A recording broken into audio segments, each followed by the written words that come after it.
Okay, Sally, we've been through this. I have an apple, and I will give you the apple if you don't try to kick me.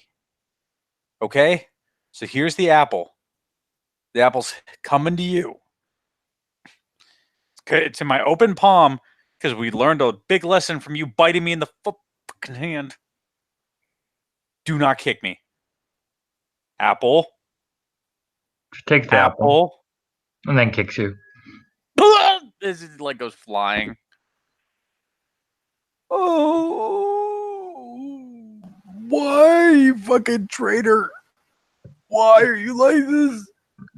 Does a little casual trot back.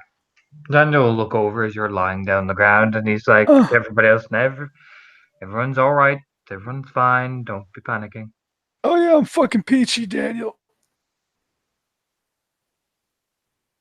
Oh, give me a second to regrow my ribs and my pride. As she does Sally casually trots back into her paddock. Oh, hey, she put herself back in. What a nice horse. He regenerates. It is slow and it is painful. Well, Daniel's just walking around. I don't know what the other two are doing, but yeah, he's just keeping an eye on people. The Cubs are trying and failing as always. They have good days and they have bad days. Today is a bad day. Oh boy. I'll ride with them, don't I? Yes. Right what the roll is? Dex Athletics difficulty 7 on that you bought a daughter ride. I didn't yet. Well, then it's difficulty 7. Okay. Blarney.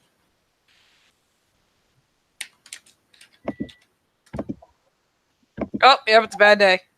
Not a botch, though. Yeah, you fall on a heap on your ass. Maeve slides out, lands in a very, very wet heap on the ground. She's wet, the horses are wet, the ring's wet, everything's wet. Just kind of lands in a puddle. Oof. You know, it doesn't look so tall until you fall it. Or you're up there. Come on, up again. Yep. I'm assuming he's saying this with a hand out. Mm-hmm. Oh yeah, she takes it and kind of like cringes on the way up, like, ooh, the bruises. Let's face it, falling off a horse isn't the worst unless you land smack on your head. Looking much like the picture. Just a big muck size on the side of your face. Big what? A big smudge. What? Nothing. Nothing. Smile gently. Gotta just crooks a grin and almost immediately kind of turns to glance after the horse to see if it's, done anything or just kind of stopped like, oh.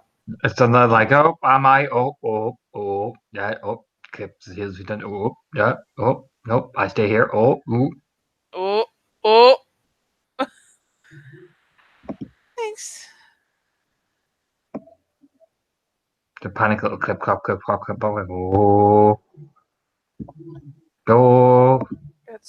You know what? Let's see if she can ease up the horse or if it's not going to let her anywhere near her. Where's my animal, Ken? But these are both things that I have. Do it. Not the biggest pool, but I have them. Do it. He just tries to calmly ease up. Not spook anymore. No, with 3 successes you can get there and give it a pat, like easy. Oh, there, see? It eventually ends up at the hole. Oh, you know what I mean? As the little clapping goes down. Yeah, she finally eventually just, gently catches the rein. Because once you got the rein, you're pretty much good unless it is a real asshole of a horse. So, just stroking the neck and patting and rubbing the cheek like, hey, there you go. I'll watch and smirk. Well, one negative turned itself into a positive. She, turns to glance over, muddy side of the face first, because it's funnier that way. You can see him try not to, he puts his hand towards his mouth. The casual hand over the mouth. I'm not laughing. Yeah. So it's just like, I'm just gonna put my thumb where my lips are. That'll force me to not laugh at you.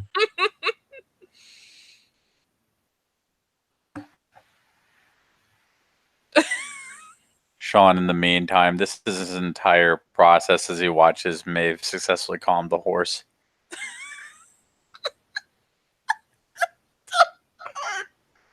Just, oh. Huh. She did it. That's great. That's great that one of us succeeded. Yay. I feel so much better. Hooray. Yay. And let me just get the Cubs here. We get Team Cool. Oh my god. So, Team Cool. Where are you? There you are, Duncan. Da-da-da. Team Cool. Again, the goth chick made the same mistake as last time. She is not wearing the proper boots. She pays for that dearly between her thighs. She's just like, stops the horse, and then you just see her make the wince face of, if I move my legs down, I'll die. It's that simple. I will just stand here. But if I move my legs one inch, I will And die. live on this horse now. It's just the pained expression on her face. It's a wince. It's gotta Duncan be even is- worse with wet fabric. Duncan is our role. Duncan, you enthusiastic fuck. Athletics. Duncan falls off the horse, just lands in the heap like, oh. The sympathetic wince. Gets immediately back up and dusts himself down. No, Ryan, I'll go calm. I got it. I got this. And you can see him slowly approaching it. Come on. Oh Come god. on. To lean over to look to see if this horse is any more high strung than hers. Like, Oh, oh, it is. please. Oh, it is. Oh But no. he calms up. Does the Oh. horse, you're gonna calm down. Please don't kick me in the face because that would really hurt. And the boy is watching, especially Matthew. Please don't kick me in the face. I really like my face. And No, seems that don't get behind it. Like Sean reaches, don't get behind it. Oh, well, let's roll a high or low. Nope, he's not distracted. He gets to the side of it. Don't kick me in the face. I am a really nice cub. Really likes you, horse. And that's for some reason it works. Horse is so distracted by the sing-songy tone. Mm-hmm. Gets to be mad. Standing there goes, Huh. He was doing the same thing, kind of like, that worked. Rummages Good around cub. in his pocket and like, crush my beef jerky. Maeve starts stroking the nose of the horse she's been riding, like, try that on you next time. Yeah, walk over to the other cub and gives it a slow hub down. You hear the Oh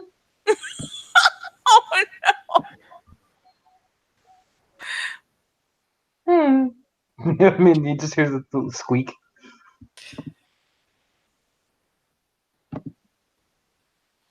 The best part is if we keep standing out in the driving rain, eventually there won't be mud on my face anymore. Haha! It's not raining today. It's been a sunny day in Ireland. It's been really fucking sunny. Oh, You're sweating. Jesus. It was raining yesterday, so it's all sweaty muck as well.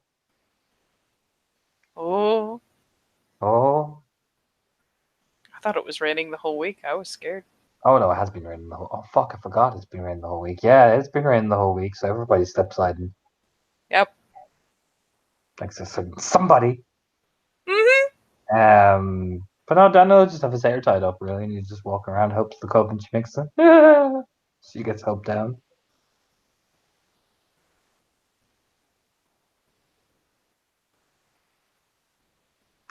What is Kara doing?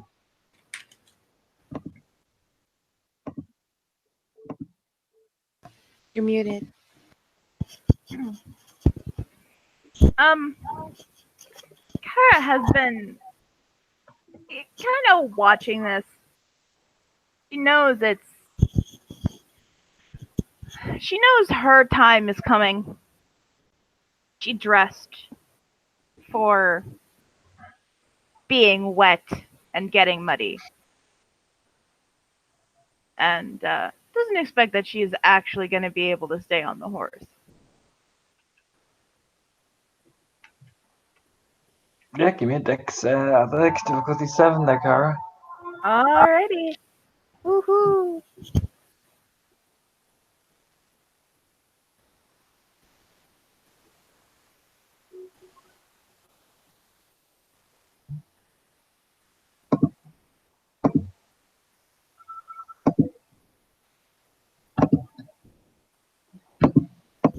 Oh, this is beautiful. Oh. Do a Kara, roll that shit. Alright, you managed to barely hold on. I'll put it like that. You're like, oh god, oh no, I don't like this. I don't like this. I'm staying on, but I don't like this. As it bounces you. Up, down, up, down, up, down, up, down. She's on the horse. Her form isn't great, but she's on the horse. She's doing her best to stay on. Give me one more roll. All right. Stamina athletics this time because you're going up, down, up, down, up, down, up, down. But you get an extra stop from board, don't forget. Yes, I do.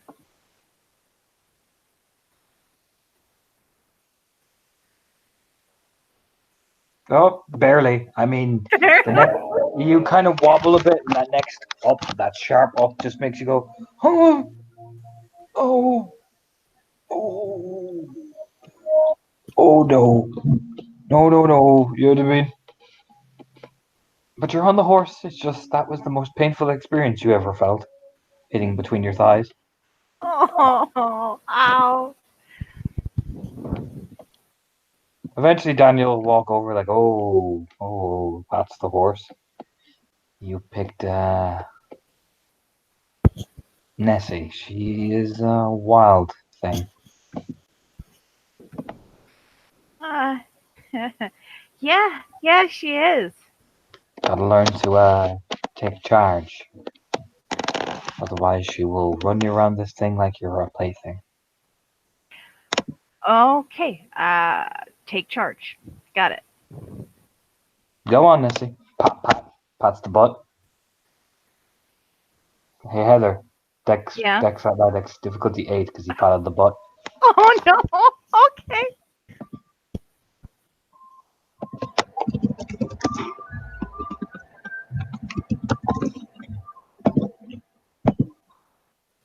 Oh, you stay on. You're holding. He's like, oh, she's galloping. Oh, bounce. Now give me charisma, animal Ken.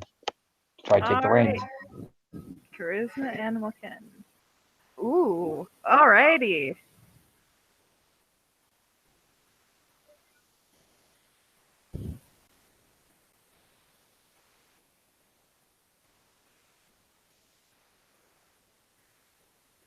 All right, you managed to get a firm grip. You start holding and you start galloping. The problem is now, Kara, you're like, yeah, I'm in control. She's turning the way I want. She's not just trolling. Like Maeve will see it. She's da-doom. Nessie's got a big, powerful stride. However, Kara, she's coming to a jump. So, strength, athletics to keep the grip you have. Difficulty 7. Okie dokie.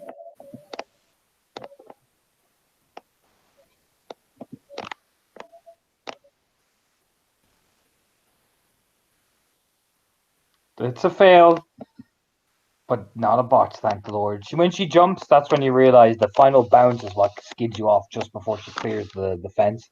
But you manage to just slide off and bounce right in the muck, so you don't really absorb any heavy damage. But it's just you land right in the butt. Just boom, boom, boom, boom. You're like, oh. So I'm alive. So in the pack link, there's a brief. Oh my God, she's gonna jump! But Nessie goes to make the jump, and Kara gets bounced off and in the mud.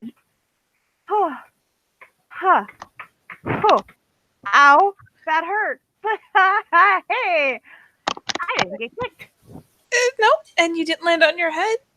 Yeah. Daniel Oh, will, he's gonna have to go catch the horse. will trot after Nessie, like, come on. Starts whistling. And taking a small little something out of his jacket. Like, come here, girl. Come on. Come here. Come here.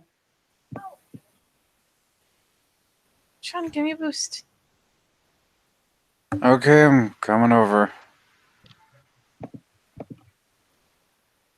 Eee. There you go. This is me boosting all 15 pounds of you into the air. There's like a tiny frown right before he purposefully, I imagine, overdoes it just a little bit. So she's like, "Bleh!" Yeah, no. Like, the horse riding There. will go smoothly enough, you know? There, ride and be free. Picks her head up nobly, hair plastered to the sides of her head. Like, yes. Team Cool. Duncan does a bit better than she does. She eventually, Daniel lets her sit down and just wallow in the pain that she's in. Oh dear.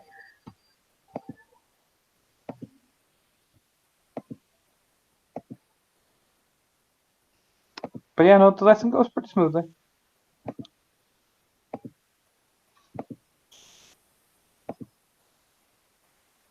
Then he will get the horses in before any thunder and lightning starts crackling. Because then they start freaking out, and nobody wants that. Yep. Or you just get them in.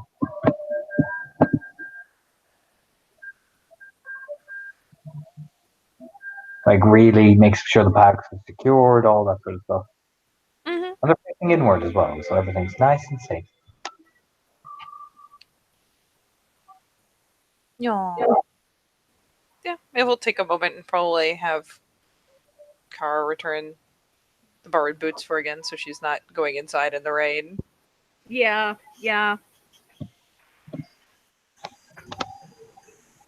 Just gives up and fucking pulls off her fucking socks after that because fuck it, the feet are wet now. No point sticking them in another pair of shoes. Mm-hmm.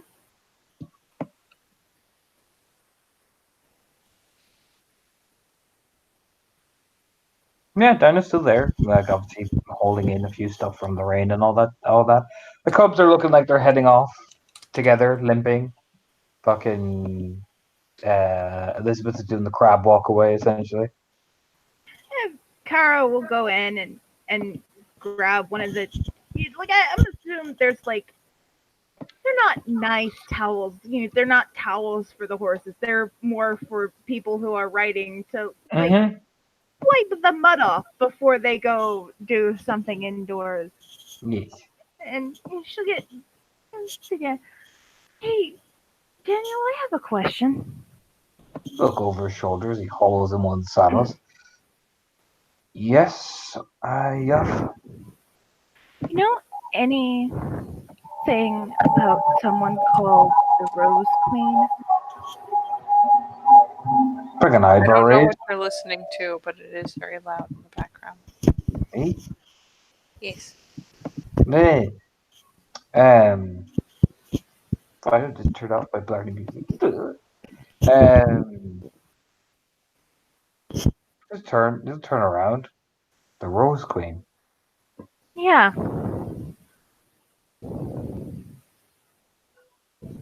Never heard of any. Sound like a fairy. Smirks. I would like to perception empathy that.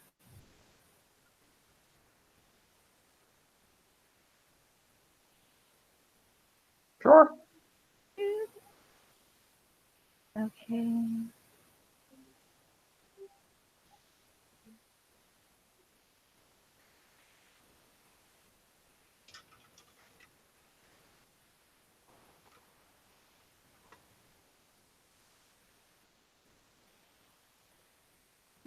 I got one. He thinks it's like some sort of fucking children's fairy tale you're telling him. All right. Carl will nod. I guess it does. But Thanks. No problem. She'll finish like wiping the muck off her face and her arms, and kind of like patting it off her rear with a towel, because at some point she's gonna have to sit these pants somewhere. And she'll head back out. And he's there, kind of just in between the outside and inside, just holding things in. Yeah, through the link is just, oh, did you ask? To ask what? Yeah, he said it sounds more like a fairy tale. Or a fairy. He doesn't know anything. Lady of You know, a Roses? thought occurs. This entity, whatever it was, Suppose it does. went to some serious pains to make sure it wasn't known. Not in any meaningful way, anyway. Oh. It's... Huh. Did you ask... Maybe find someone who was older when it happened, and if they're remnants, then they're people who were there when everything happened. People who were part of his pack or attached to it, and one of them would have been the Lady of Roses, right? Yeah. Actually, I think I have a good idea who to ask, but yeah, I might need to go to the caravan site. But yeah, Oh. someone who was attached to the Red Stag. So I'm gonna put this out there. We are throwing around a lot of sensitive heresy adjacent topics around a lot of people. That's why we're using the pack link. I mean, like, if you just go asking around, I know at least one guy who got stabbed in the chest with a clave during all this.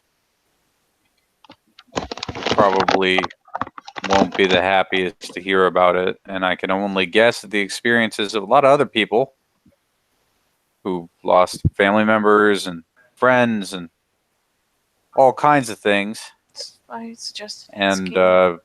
Gaia, help us if Rory overhears any of this. That's why I suggested asking one of the older Galliards who would have been around back then. And old enough to remember properly. Okay, just be careful. As Maeve is like slipping towards the entrance to the stable, she won't duck under the cover, but poke her head around.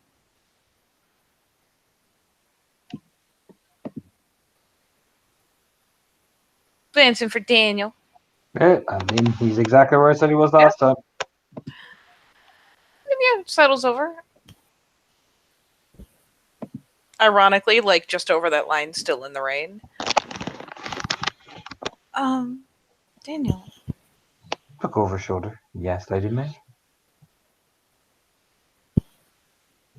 How is your packmate? He is fine. I hope I didn't upset him too badly. No, he did not. He gives her a reassuring smile. Right. I just... Yeah. What about you? I am fine.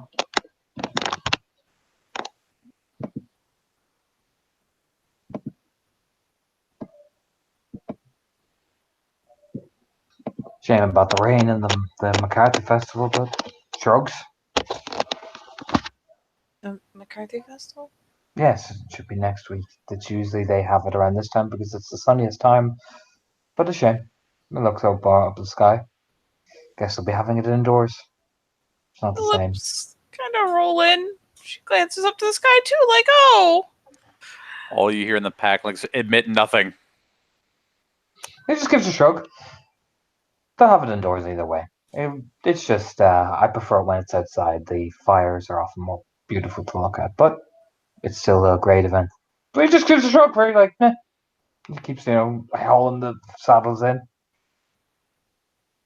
Is it like a annual thing? They do it every month. Oh. Oh. As there's like a sense of relief in the link, like, oh good, I didn't ruin like a once a year celebration. It's just the July one is special to the McCarthys. Oh. Just a shrug. But they will have it come rain or shine. So can't stop the children of fire that easily.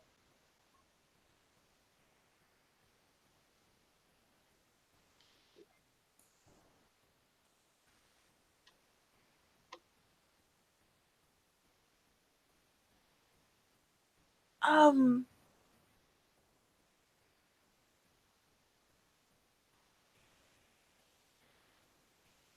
There's like a glance back towards Kara. And from like a hopeful look over to Daniel.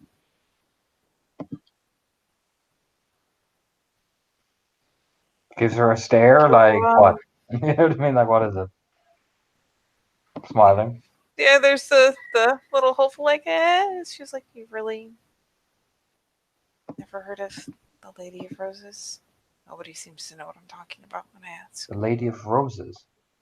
Mhm. Here's a think. Where did you hear that name?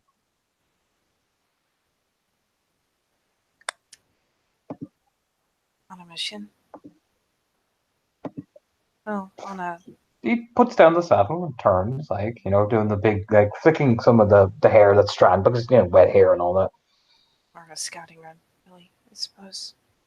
You are so quiet, Katie. It is impossible Sorry. to understand. Gentlest Christ. of whispers to If the you babiest don't- of angels. Don't just tell me when I'm being too quiet. Yeah, no, it's just you were so quiet. I could barely pick up a word. I'm sorry. It's just- Yeah, no, she's Right. it was more of a scouting fun, really. Scouting fun. It's for the first time Daniel turned serious. You can see why. The MacNesses are famous for a couple of things, and one of them is they've got this very stern. Is that all you're telling me? You know what I mean? Type of look about them. She kind of it's honestly, she kind of looks and is like, oh, and just kind of glances around because she doesn't Like want to he- upset a million people. Like he's not being threatening or not being like, "I will fucking beat the shit out of you." It's just very. Is this all you're telling me? You know what I mean? Is that it? Is that Oh, everything? You know what I mean? Leans in.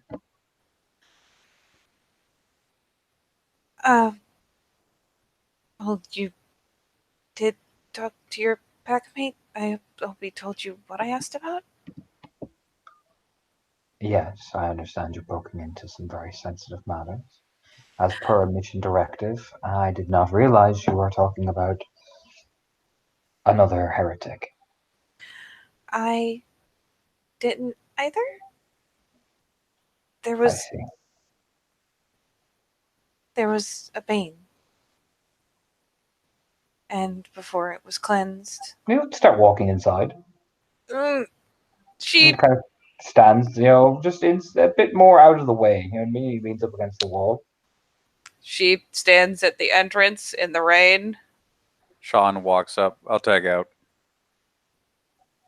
Just raises an eyebrow at Sean, like, what the fuck are you doing? You know what I mean? It's that genuine, like, raise. I can't go inside.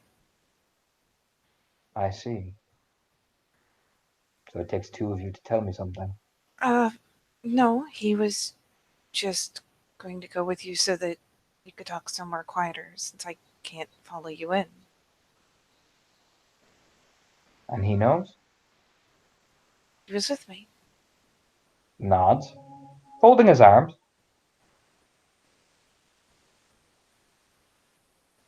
Sean will go inside. And Dan just fixes you with a very stern looking stare all of a sudden. It's like, ooh, when you're about business down here, quite fucking intimidating. Right now, it's just a theory. We don't have anything solid yet. But you're going around asking everybody willy-nilly. And so far by judging by the way your packmate approached me, she gave me the wrong information, which is very dangerous.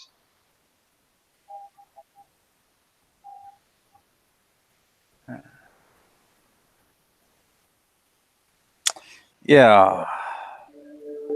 My apologies. Nothing to apologize to me for.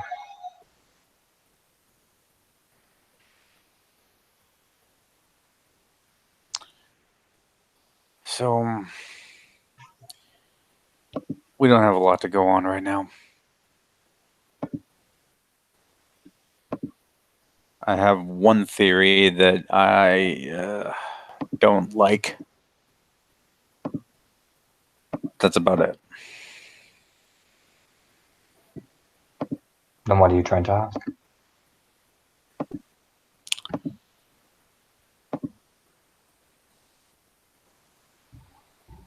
At least one of these riled up Banes in the area mentioned the Lady of the Roses. I'm trying to assess the threat. The Lady of the Roses.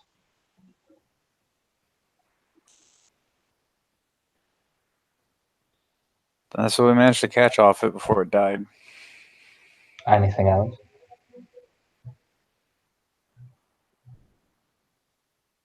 From what little we've been able to scrape up, there was at least one person in that manner that hasn't been accounted for in recent history. I see.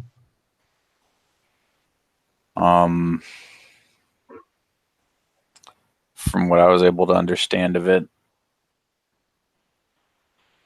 she showed up and that's when everything in that house went to shit. Who exactly is she? That's the fucking worst part. There isn't any recordings of her name. Anything to go on?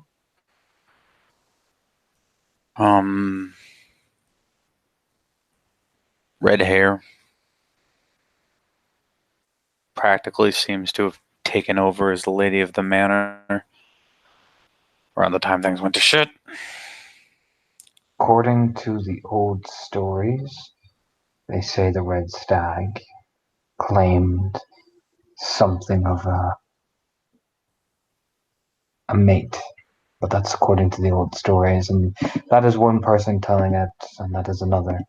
I heard the story from the tale singer that he was corrupted by something horrific and ever shifting. Well, according to someone who was there, or at least whatever they left behind, she showed up. Then people started going missing. Then she started showing up in people's dreams. Mm.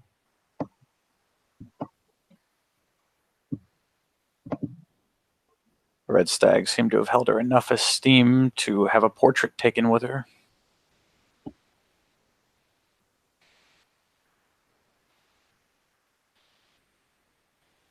If I remember correctly, what was the name he called her?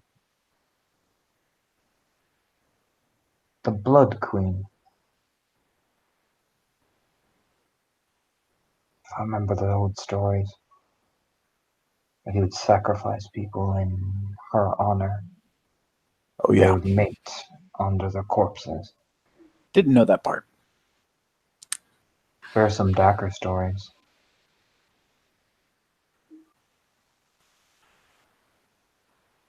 Okay, that makes some things make sense. But this Lady of the Roses. Anything else on that?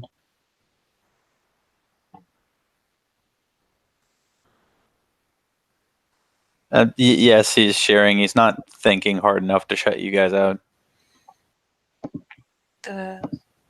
John, the Lady of Roses is the Lady of Rags now. She's the one who called the Bane that we found in the body. Apparently, she's called the Lady of Rags these days. His eyes narrow. And that is a name I've heard. Well, whoever she is, she's at least partially responsible for calling Banes into the area. I remember they used to tell an old children's tale when I was very young about the Lady of Rags. that she would slip into kinfolk's houses during the revolt, and steal them away. Not any of the adults, not any of the males, only the freshest. When they found them again, they used to say the vermins had eaten them whole. That if you called out the Lady of the Rags 3 times in the night, you'd always find the rats chittering at your door. Maeve's stomach suddenly abruptly turns so hard that it actually echoes a little on the wink. Because she heard a lot of what that Bane said. And man, Yeah, this sounds familiar. But there were a few recorded sightings of her. It was many at the time, according to the old stories, believe she was more of a figure of fantasy in order to terrify us.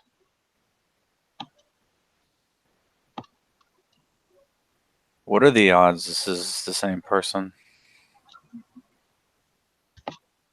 Who knows? I'm not the person you should be asking. There are older people here who remember it as clean as day. If I remember, Orla was created like us during the whole thing. I see. There are many who still bear scars of the revolt. Yeah. Some more deep than others. Yeah, I can think of somebody. Can you?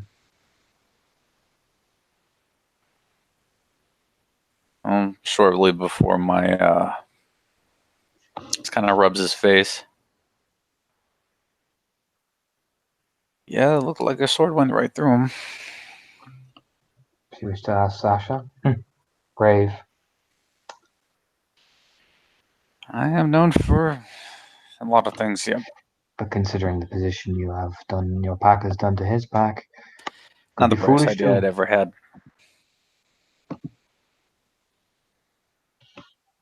Primal take their pride very seriously, and they don't appreciate seeing their alpha disrespected, especially one as revered as him.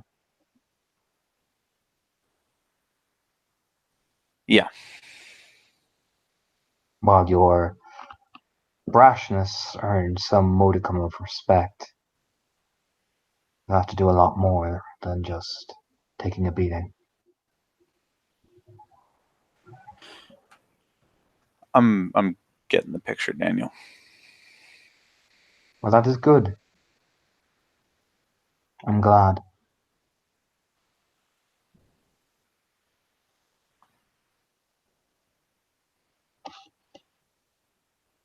I'll figure something out.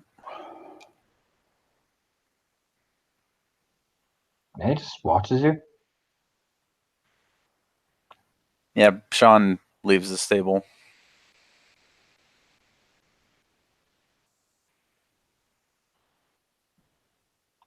Next time you want to ask something for your packmate, ask me yourself, Sean.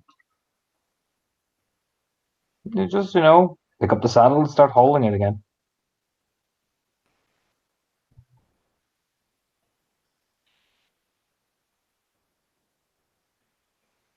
Yeah, Sean keeps walking.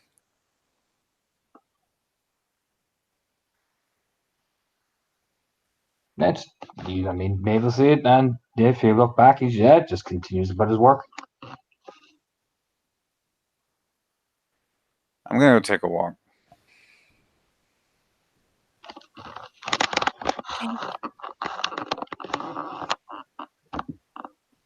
I think Kara's off to go consult a library in a manor. Ugh. I'm gonna go talk to somebody, okay. see what I can figure out about what I can figure out. Do you need anything? Mm-mm. I'm okay. You sure? Yeah. Cool. I'm gonna go take that fucking walk now. Yeah.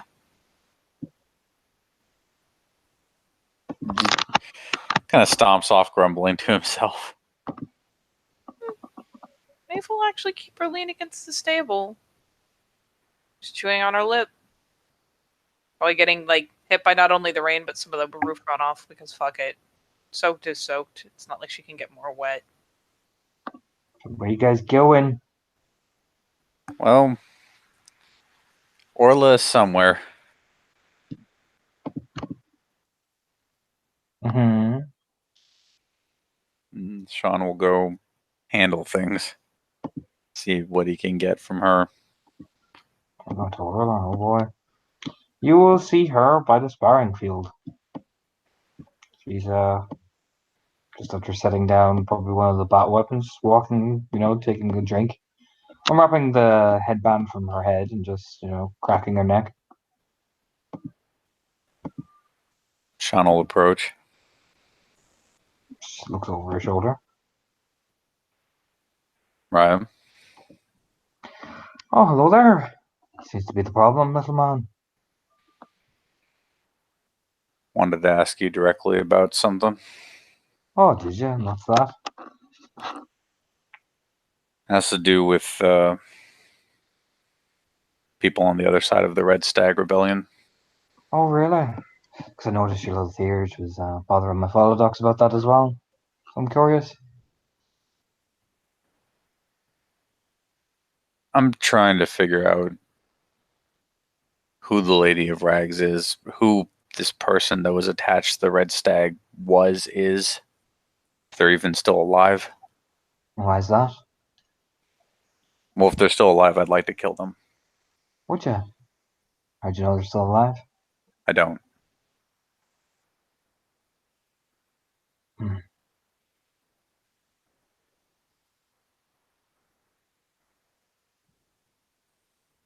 The MacTeague send you? The family? No. The eyes narrow and give you like just a judging look, which measures you up, measures you down. Sean And has ask zero away. subterfuge. Then ask away then, pretty boy. Just blinks like I'm not pretty. Gets past it. So this person, this Blood Queen, was she ever captured? Killed? No. From what I remember, final battle.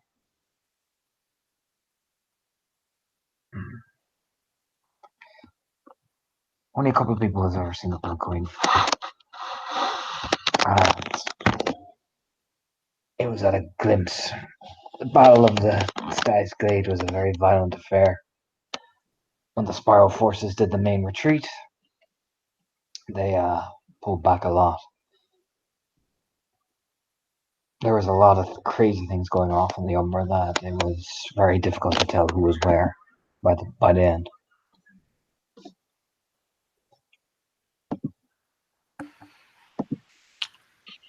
Was the Lady of Rags active around the same time? Oh yeah, Lady Rags killed my packmate. Found him. I think they kept him alive for about 3 days. You know how Gru regenerate. Rat had burrowed into his intestines. And the odds of these two being the same person? Nah, different. Completely. Methodology. Voice. The Blood Queen isn't a whisper.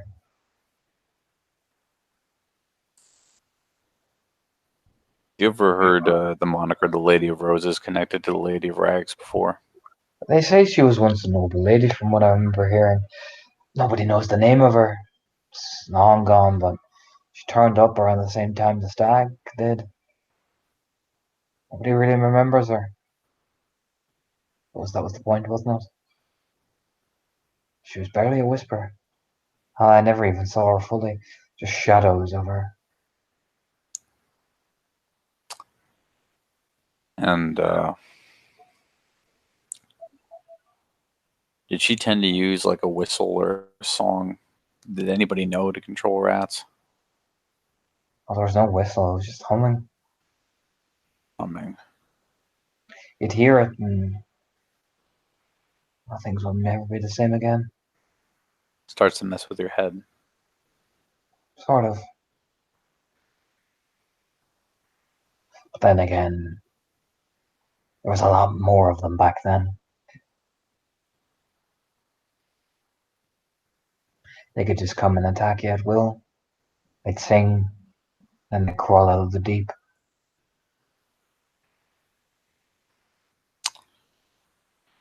Okay. Now they drag a fella down with them, and the next day you can hear him singing along the ball.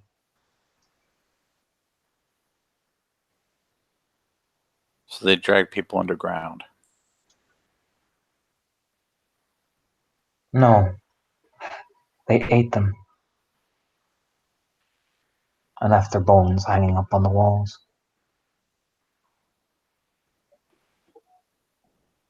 Nods. That's what some of them did. Others, well, they came back.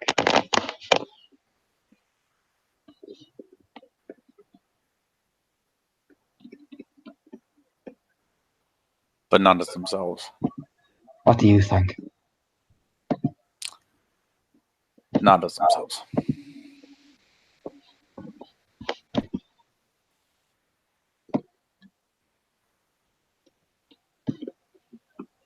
Kind of scratches at his grimy facial hair. Okay. Thank you. No problem.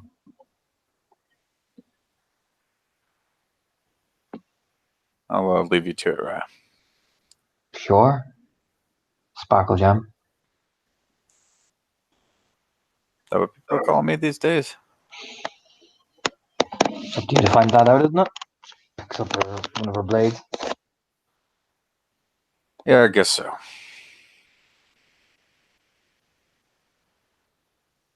And he will leave her to it. She just goes back to her training.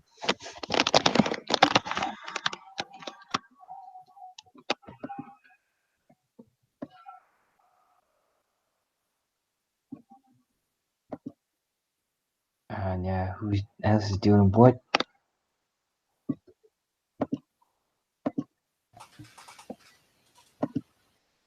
Maeve, Kara.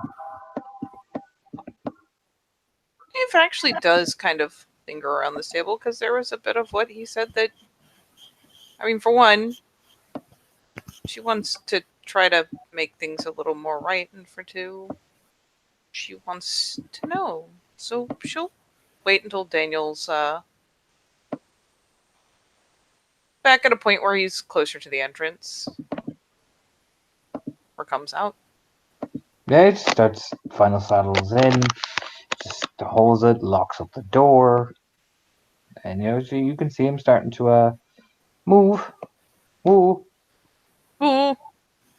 She finally, has, I don't know, been playing with her wet hair, doing something, just chewing on her lip, thinking on the whole experience, and finally pops up, take a step or two. Daniel, I'm sorry that was awkward. I didn't warn you about my Chiminich.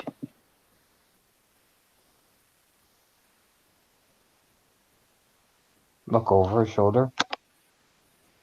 Nothing to be sorry for.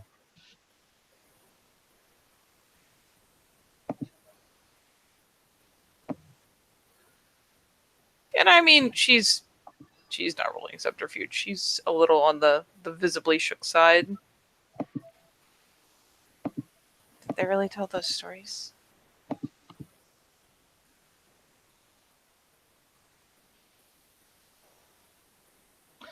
We need to learn the heresy of the worm.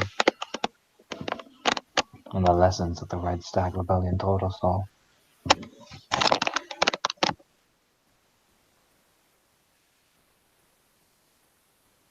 She kind visibly swallows and walks up so that there's not, a distance, so they're not talking any louder than they need to, because it's not a pleasant conversation, really. No one else needs to hear that.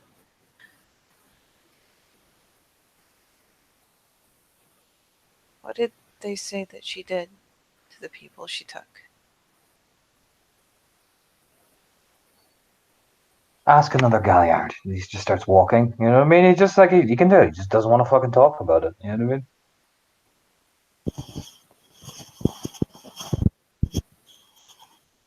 Yeah, Maeve just kind of swallows and ducks her head and lets him break off. You turn. I do not like talking about the Red Stag Rebellion because my packmate is one of the very few survivors, and they still treat him as if he is guilty when he was proven innocent.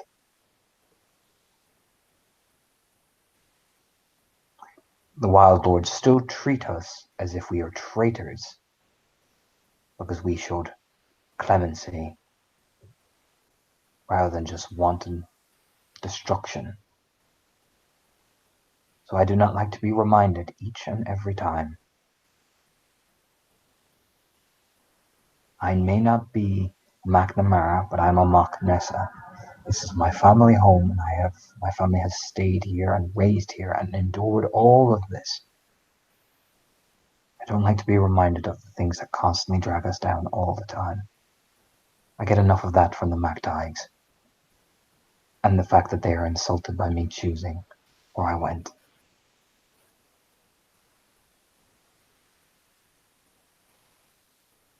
So I apologize for my brashness.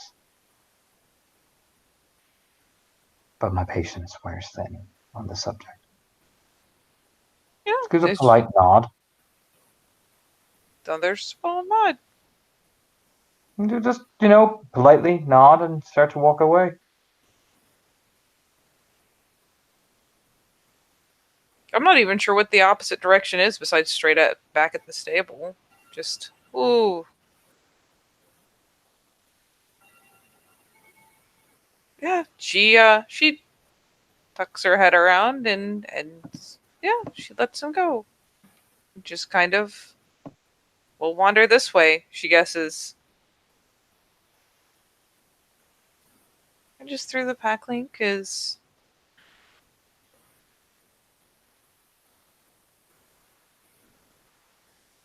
we shouldn't ask their pack anymore about it unless we really have to, I think. Yeah, I was starting to pick that up, Maeve. Yeah. So, who else am I talking to? Fuck it, I'm in the mood to go 3 for 3. That's not. You said yourself. It's sensitive. We're not going to just ask everyone. So you're satisfied then? If we're going to ask anyone, we should have asked the oldest Galliard. Who is the oldest? Actually, Or the Torna, tail singer? You know, the person who would know. Okay. Okay. But let that's her a good ask.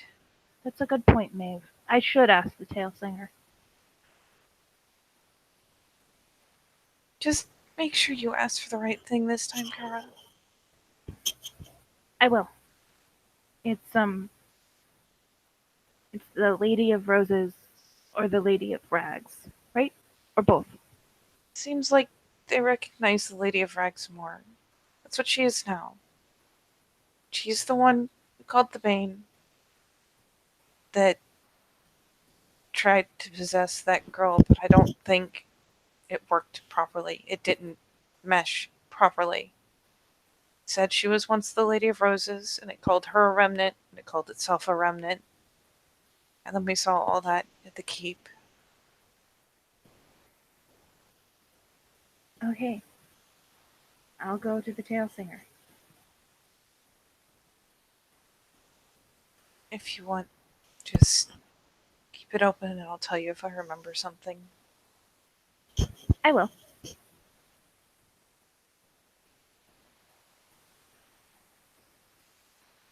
And yeah, Kara will go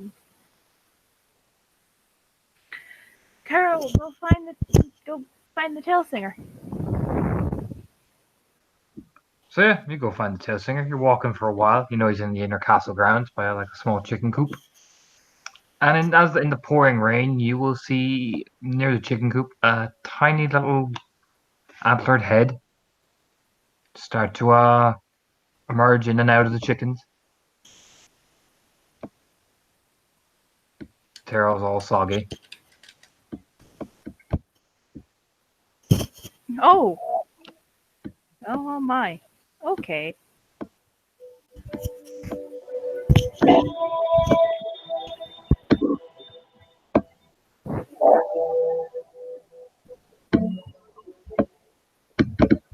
But you see, starts to emerge, picks up one of the chickens, inspects it, puts it back, pats it on the head. His little tail and everything ruffles as he's picking it up. Yeah, Kara watches this and just like, what?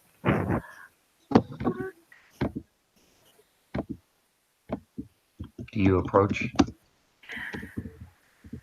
No, she does not approach. He will take out a small flute and begin to play.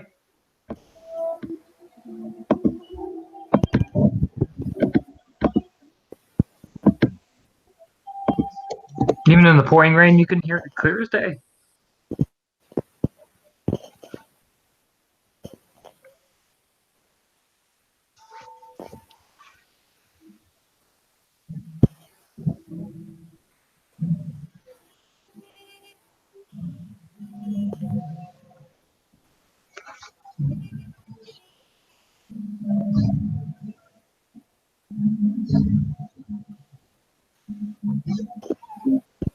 Kara will just stand there, listen to the music for a bit, and start poking around looking for the tail singer. Right, you probably guessed that he is inside. There's a little small hut and everything. Their chicken coops are all flanked around. It's Bilberry, as the rain soaks his skin, he just seems to keep playing along, even stepping inside the chicken coops as well, and it echoes. She'll knock on the door. Bilberry jumps, the music stops, and hides inside the chicken coop. And this man opens the door, just with a raised eyebrow. Hello. Hello, Raya. My name is Kara. If you're looking for something to sell, I'm not having it. I'm not. I already had enough problems last week with the person who was late with all the things for the festival. So if you're here to go, well, Raya, we need this kind of thing. Have you seen the rain? Have you seen it with your eyes? Look, what's that? Raya. No, look. Answer the fucking question, young lady. Yes, Raya, I've seen the rain. It's Well, everywhere. that's good. I'm glad you could see the rain. Now, don't be getting cheeky or I'll clap you with this as he picks up a shillelagh. And no, I'm not here selling anything, nor am I here to complain about any lack of anything for any festival. Oh, like, fuck for that. I thought you were one of the fucking keeper of the thing going, oh, no, Liam, you have to bring stuff here, otherwise it'll ruin the whole ceremony. I painstakingly tell tales. I even got a whole fucking show ready, but oh, no, everybody wants to do this. He's going unless you try to even cut across him. She's watching, kind of stunned and astounded. And she'll just say it in the pack link, wow, he is definitely a Galliard. Very passionate.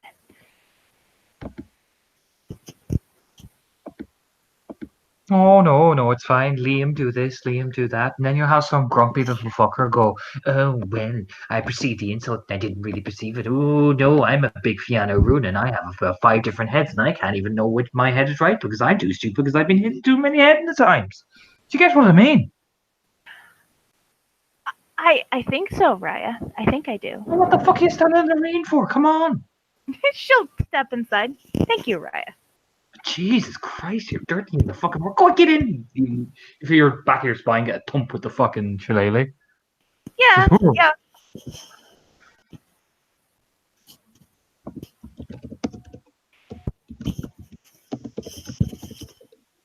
Um. And you sit down. There's a fresh pot of stew and everything. There it looks to be like little handcrafted puppets as well. It's like what the fuck? And everything's it looks like has this whole setup. And he sits down much like the picture, sternly across from you. Now what the fuck do you want? Raya, Can't you see I'm in the middle of performing? See the gestures around? I can see now. Yes, Oh, oh, can you? Oh, that's good. I'm glad you have eyes. What's your fucking name? Cara Flynn McTagg, Raya. Oh, you're one. Oh, Jesus, not another one of yous. Oh, I'm not in the mood for the heresy train. Who what? What? Who's done heresy now? Come on, tell me. What is it? Who'd you find? Who's the heresy? Where is it? It's It wasn't fucking Bilberry because I've been keeping an eye on the little fucker. He's been minding the chickens and he's done all that sort of shit. So if you're coming here to have the heresy beaten on him, you can pick another fucking menace. no, He's Raya. actually useful for a change. Raya, that's not what I'm here for. Oh, thank the Lord Jesus! No, I bet not. You normally have the heretical look, open the door, ask me, Raya, all that sort of shit. Oh, TPK for Gara. My pack and I are looking Who into the fuck is your pack? Boar's Tusk. Boris Tuck. Who the fuck are they? We're a fairly new pack that follows I know We're- who you are. You're the fucking yokes that fucking tried to have a fist fight with the Primo. Oh, by the balls on you now, to be fair. I've heard different stories. I like it. And you're also the feckin' feckers that have been wandering around the place. Were you the people that was with Bilberry that night? I don't know. Of course you fucking don't. Of course you don't. You're a MacTide. You wouldn't know fucking Fun if it slapped you in the face and said, hello, my name's Fun. How's he doing? I'm Oh, Jesus. They didn't send me the thick one, did they? no, I just Oh, but that's good. I'm glad that you're not thick. I'm glad that we could both come to that together and on a mutual understanding. But you're thick in the hips, but not thick in the head. Don't worry. I can see it. I can see why they'd be jumping you up and down like a fat hard Bessie. Raya. Oh, My yes. Hello. pack and That's I my are- name, Araya. My pack and I are looking into some matters related to the rebellion. To what now? I can't hear you. You got to speak. I'm a wee bit fucking deaf now, little lady. To the rebellion, the Red Stag Rebellion. Oh, merciful fucking Christ. Of course you are. You know what?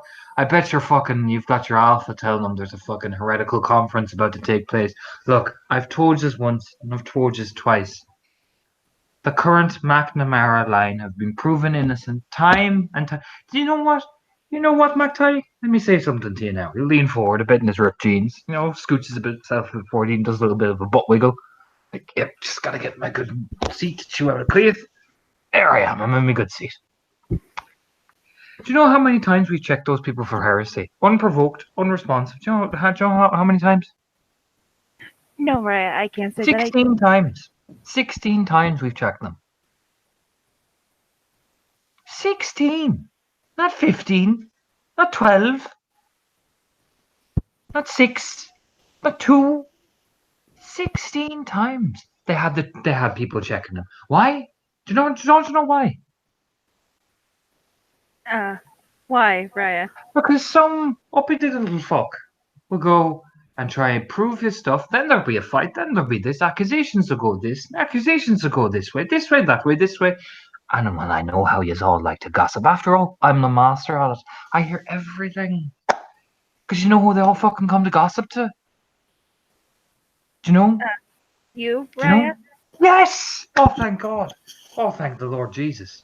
You actually fucking oh! Stands up and opens the door. Bilberry! She's not thick!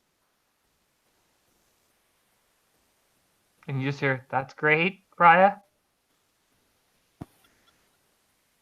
Close the door again. See, even Blueberry's impressed. I'm. That's lovely, Raya. I'm not. Oh, it's good. It's a good that a mouse is acknowledging that you're the superior guru here now. Puts his arm around her and sits down. I'm not here about the current McNamara line, Raya. I'm here seeking out information about stories that were told in the past. Oh, Jesus. Stories. What the fuck do you want to be stories about that hardness for? You want a lesson about worm things? Oh, well, let's get grim. You're They're not one of them edgy girls now, are you? You No. know, leans in. You know what I'm talking about. What are they called? The emos. Not one of them now, are you? no, Raya. Oh, well, thank God for that. Now I was getting a bit worried. You know what I mean? Because they'd be coming in here and asking me all the deep, dark stories, and then I tell them the deep, dark stories, and they get all traumatized. We questioned a bane that had failed to possess a young woman. Oh, a young woman. It named the Lady of Rags as the one who summoned it. Oh, well, there you go. Jesus, now that is a bit of an interesting tale, rubbing his bit of little stringy little mustache. Huh. Well, they used to say that the Lady of Rags was able to summon things. Used to say that the Lady of Rags was a very talented creature born of spawn and sin, of the dance of carnage and chaos, but it's very hard to be factual about these things, you know. So many dated sightings, so many dated words, you see. And see, the problem is, we don't write things down. So, for people that value their stories, how the fuck are we going to remember? Do you want a beer? As he stands up, walking over to the fridge. Sure. Are you sure? Can you drink? Or are you a bit too small, You do look a bit tiny. I'm more than capable of drinking, Raya. Oh, well, there you go then. He opens the beer, hands it over to you. That beer looks the weirdest beer-shaped color you've ever seen. Carol, give it a sniff. Smells that weird ethanol smell. She'll give it a tentative taste. That burn, you have no taste in your tongue for like about 5 minutes. Like, oh,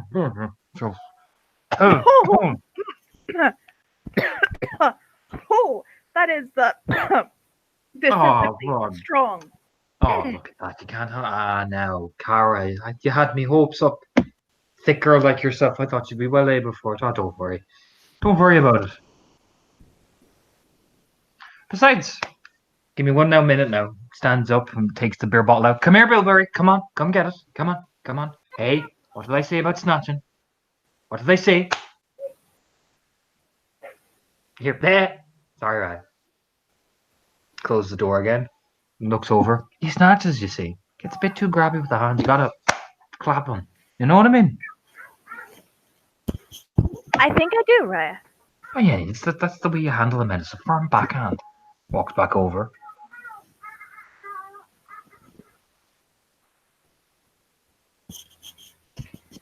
So, as was saying, as we're about to get dark. Let's get dark now. Cara. I'll put on me dark voice and everything. He picks up a sock puppet.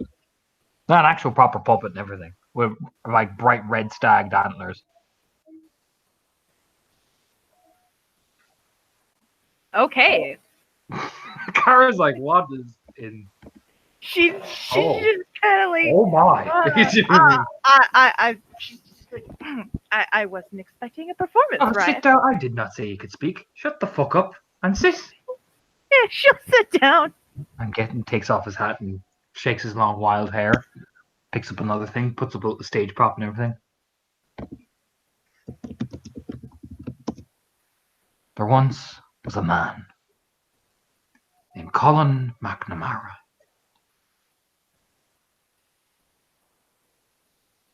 Noble Fianna Philodox. Bit of a wanker if you ask me, but no, we'll not ruin the story. And he pulls the switch, and the sun, like this big sunbeam, like wooden thing, comes out of the strings. You know what I mean? Down on the strings. And he leads the things along and tells these various stories about his deeds and accomplishments. And he goes into more detail about, various things. And there's comedy. Like there's genuine. It's funny because he even does like the joke things and everything. I mean, Cara, you're entertained. You know what I mean? All right, yeah. But to get to the Red Stag, there's a different story. The story about the bells. The famous bells of Connemara. They used to ring the bells when the Viking raiders would come. And every day, bright lady of sun-streaked hair and rose-tinted skin used to ring the bells. The whistle and dance, sing the bells of dancing, dancing Connemara. Used to fuck to that song back in the day, the whole day. Oh yeah, be up and down the field. Yeah. You can see, actually, Carol, roll me a perceptual alertness. Okay.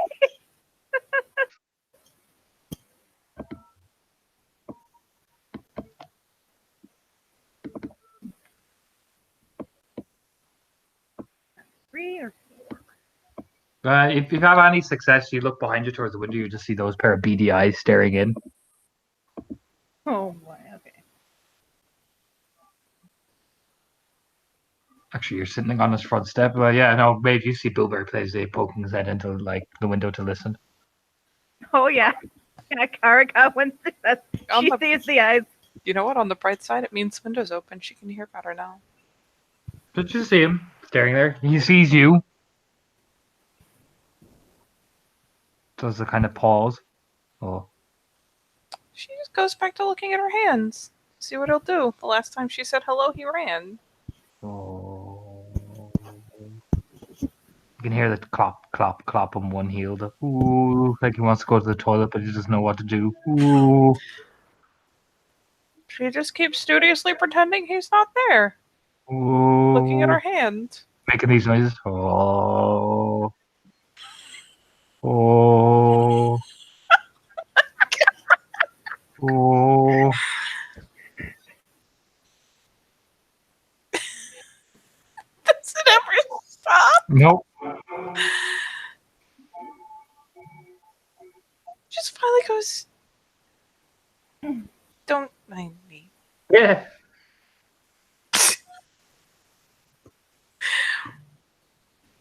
She resists the urge to glance over. Just keeps looking ahead. Runs around the side of the building. Here, clop, clop, clop, clop, clop, clop. Do you know what I mean? Here. Oh, thank God. I've escaped. Sticks his head back out. Oh. She hasn't moved the whole time. Oh. You can just hear that. Yeah. You can just hear outside. Damn it! But anyway. And they say, during the early days of the rebellion, after they sacked and destroyed the Mactaig people and burned half their line down, the bells of Connemara rang. The Red Stag, in his infamy and sin, led a force up there to the bell tower. He killed every single person but one. For you see, the daughter of the Lord there, she'd been a fickle thing, fickle and weak, but it smelled so beautifully of roses all the time. They called her the Lady of the Rose, for she was such a beauty.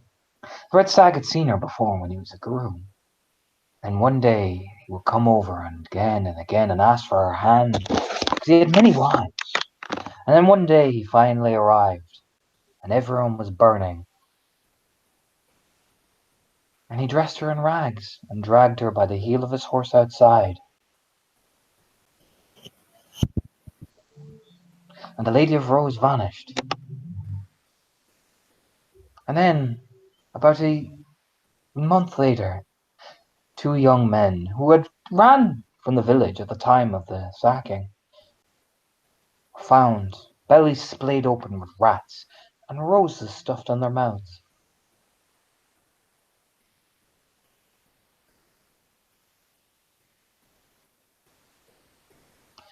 And so the story goes that he had tortured her so badly that she had first changed. But she'd been connected to the very spirits which had denied her death. The rats. They had communed together, loved each other, worshipped each other. And she became one of the dark servants of that vile man. They say the old tenor singer himself, which begs the question, the more nervousness of me telling the tale, was claimed as a victim to try and find the story of his lost Rose. But he did not find Rose, but instead he found rags and rats.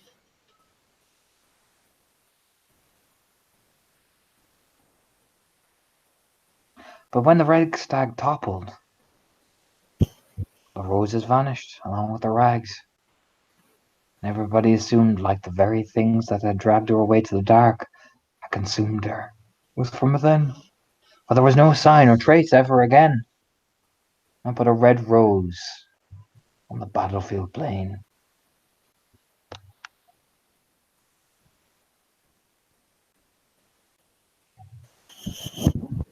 Kara will just ask in the path link. Maeve, are there any other questions?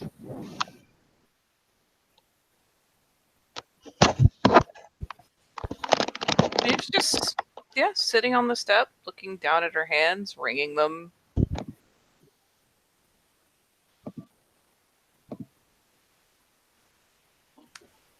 I know I saw her. What does he mean?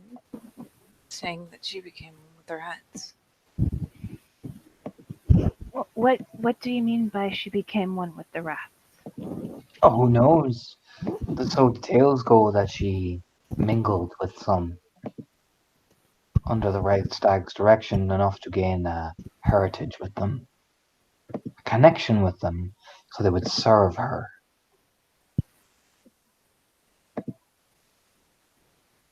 You leave a thing in a rat infested filth pit for so long, and I imagine they look awful friendly. Especially when you can connect to the ways of the world and the wild, the very Umbra itself. Imagine being in a pit, little MacTaig, for days. No food, no water. Freshly changed. Not knowing what was going to happen, but you could feel the taint seeping in and in and in, and the only voice that made any sort of semblance of sanities were the squeaking 1,000 rats. Imagine, right up in your face. Imagine a squeak, day after day after day. Yeah, Kara will jump and kind of fall back. Stands up straight. I mean, it's pretty fucked up when you think about it. Yeah, it is. Oh, jeez. You want a cup of tea? Please. She'll sit back up, right, and just kind of. Go on, you'll have one cup of tea and you'll have a drop of beer with it. Come on now, don't be saying no. Boils tea, pours the beer in the tea, hands you the tea. Kara, Maeve? you said that she took 2 boys. But what Daniel said and what the spirit said. She only wants girls. Look at the tail singer. I'm given to understand there's an old story that was told to cubs. Oh, yes, Grew up yes. here. Oh, yeah, talking to the cubs. Oh, I see. Oh. That she only wants girls. Well, you're going. Oh, more detail. You see, the 2 boys were the punishment. You see, you gotta listen. Points to the side of her head. The girls were for something else. You see, blood is sacred in every ritual.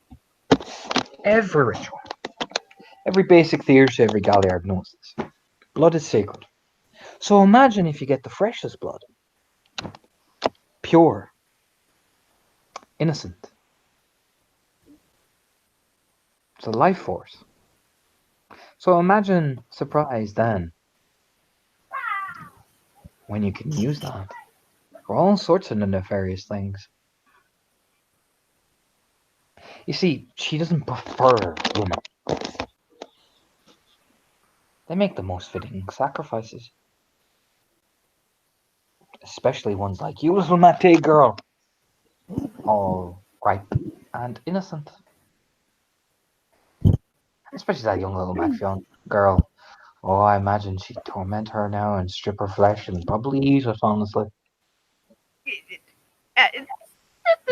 Kara's like trying very hard to slam her part of the link shut as soon as he mentions the McFeon name. She can. It's not like Maeve can force her to keep it open. Yeah, no, it's just like nope, no, babe. Nope, does not nope, do nope. this. Like I said, she went for the more ripe and the more fine of breeding. So I imagine now if she is still alive, you'd be right on top of her list, especially with your red hair. Oh, she'd cook you for stew. Kara, yeah, no, Kara's hands are actually shaking a little bit as she tries to sip her tea. Ah, don't be afraid, lass. Smiles with this devil smile. They're only just stories. After all, that's the scary part. You never know which part of the story is real. Only one way to find out there, isn't it? Yeah, there is. But Well, you better go get going then. Woohoo! Claps his knees together. thank you for your time, Raya. And Oh, for the tea. don't worry, Mac Teague Heresy Train. We'll be back. We're always fucking back.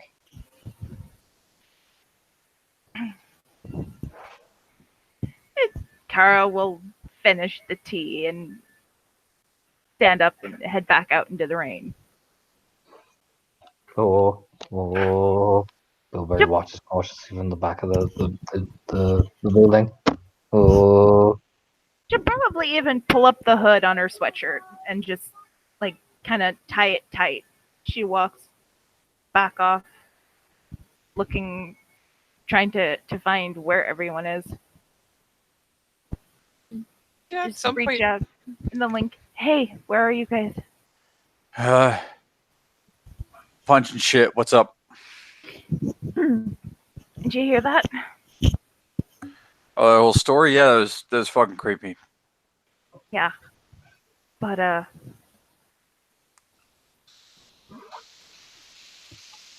now we know. Yep. And knowing is half the battle.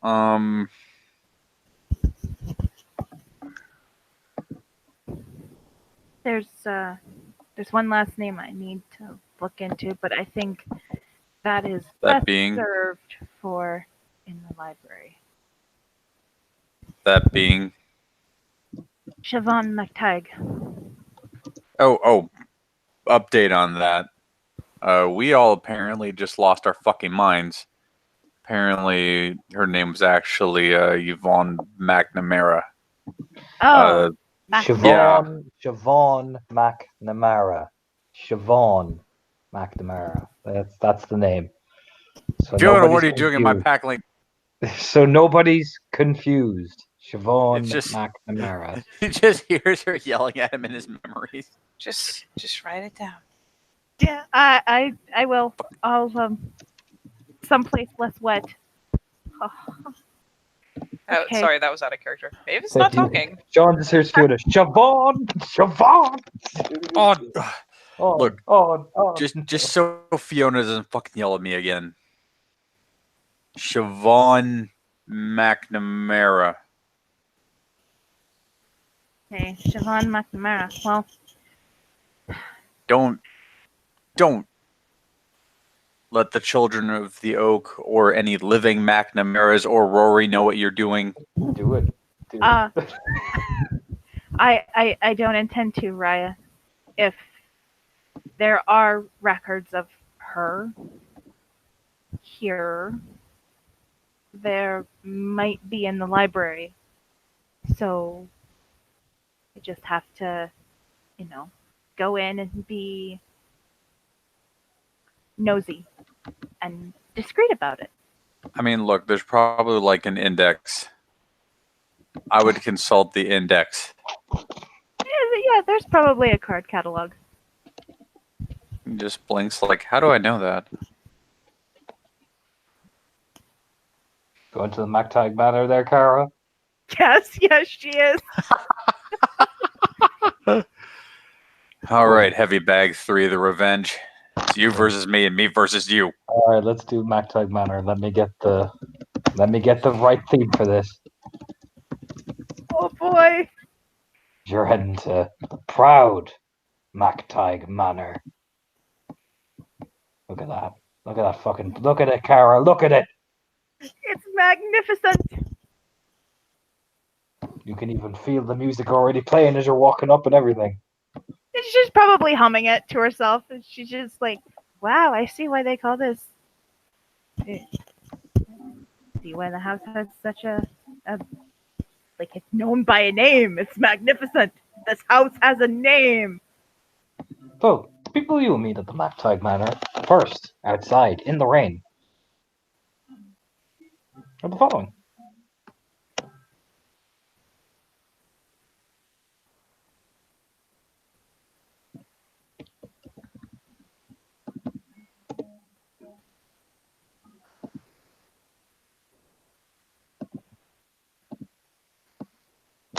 This guy. You can even hear him humming. He's actually, you know that music, the intro bit to this theme? That's what he's strumming. The doom, doom, doom, doom. They're riding on a Mendel. Ooh. Oh boy. That's Okay. Sulug. That is the keeper of the land, and he is from the Mactags. Sulak.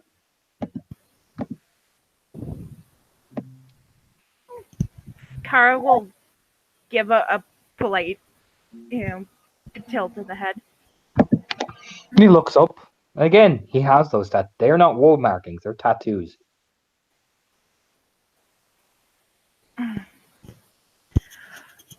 Raya, I did not expect to see you here. It is my land. Why wouldn't I not be here to guard it?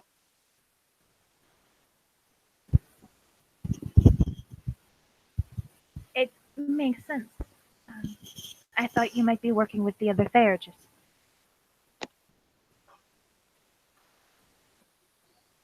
Working on what? Little one. She'll point at the rain. Oh, it was not I who caused the rain to fall. But I am enjoying it all the same, for it brings life to the springs, home to the glades, and the water for the salmon to swim upstream.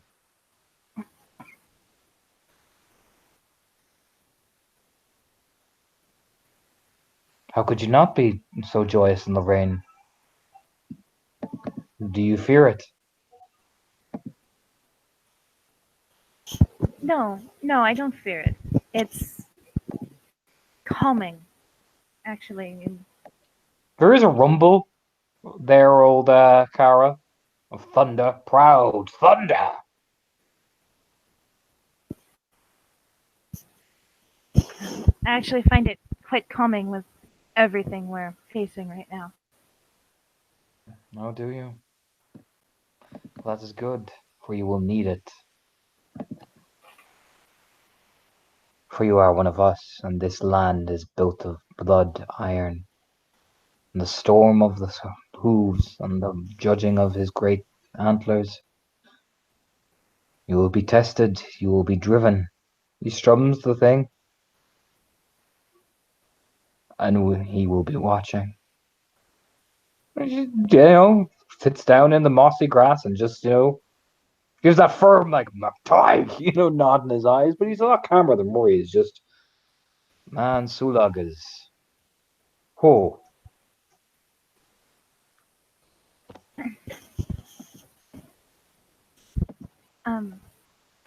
Do you know if anyone else is here? Raya. Rory, Sonia, the young Oshin.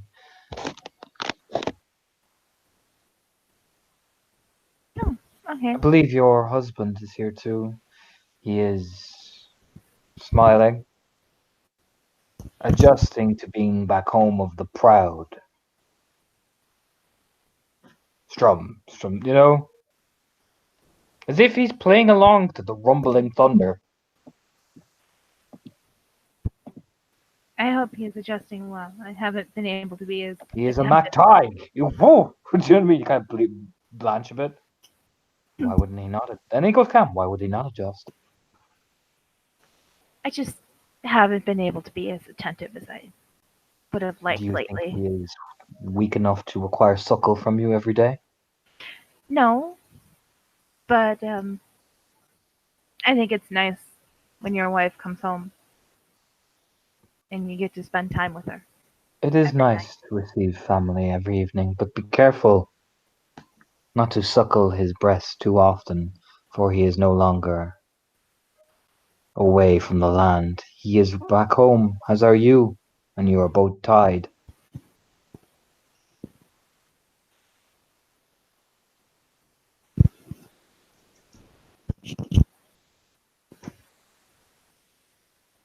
Now go. You have business. It is written all over your eyes. Yes. As She'll, fucking Sylvie marches into the hordes, just the royal. Do you know what I mean? Kicks open the door like Aragon. yeah, she'll walk into the house trying not to drip drop on the good floor.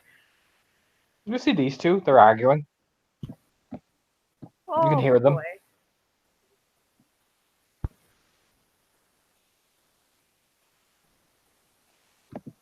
You can hear Oshin, I said no. But why? Why? Why am I not allowed venture out and seek my own fortune? Because your father said no. You are to stay here and earn for the family. I have told you many times, Oshin, we are MacTiges, not McCarthy's. But aren't MacTiges meant to be the... And she, gives the stern stare. He's like, fine! Just kicks the table and starts storming upstairs. She just takes this Prince bridge of her nose and she'll look over. Oh, sorry. You know how the young are.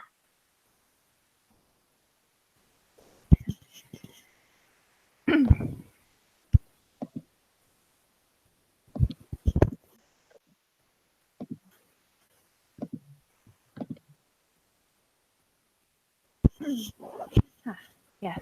Yes, I do. So, Cara, don't be flustered by my son's rage. He gets it from his father. Smile. And she stands there, regal, proud. As you know, when you look around and this place is covered in stag antlers and murals and proud statues. And I mean, you're literally, it feels like you've just walked into a throne room and this is just the fucking hallway. It's like, oh boy, yeah. Probably one of the more jarring things about the manor. It's like, I'm only in the hallway and I'm feeling like I'm walking down the High King's castle. She feels so bad that she's muddy and dripping all over this very good floor and trying, like she's probably got her arms crossed in front of her, like, yes, I'm just going to not touch anything except myself. Mm-hmm. Rory is in the library, my husband. Oh, thank you. I actually have business in the library myself. I'll try not to disturb them. I shall not leave you alone. Smile. Thank you, Sonia. Oh, actually, would it be too much of a bother to get some? I don't want to get the materials, but is there a place where I can change? Upstairs. Don't worry about the stairs. The servants will take care of it, or I will make sure they do. smirking. She winks. She'll nod and make her way upstairs. Oh, and do keep out of the true catcher's way. Cahill has been very busy. Just gives that kind of like, go that way. You know what I mean? Pointing. I will give him a wide berth. Thank you. She'll Gives just it like a little, your husband is being his assistant for the evening. Don't expect to see him. She gives that kind of sorry, you know what I mean? disappointing, but He'll he's be doing around. important work. Well, he is, after all, a very valuable asset, as always. And we have missed him greatly. I know my husband has. And he seemed eager to jump in the work. I'm glad to hear it. She'll lean in. They always do seem at home when they're together. Keep that in mind. As someone who married into this family as well. I will.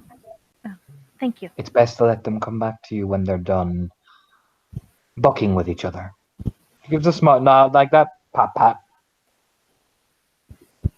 I will do so.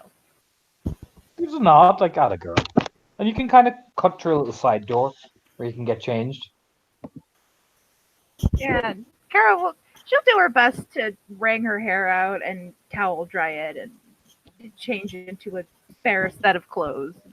Probably just tie another hoodie around her waist because she's eventually going to go back outside. But imagine at least inside it's dry and probably a fair bit warmer.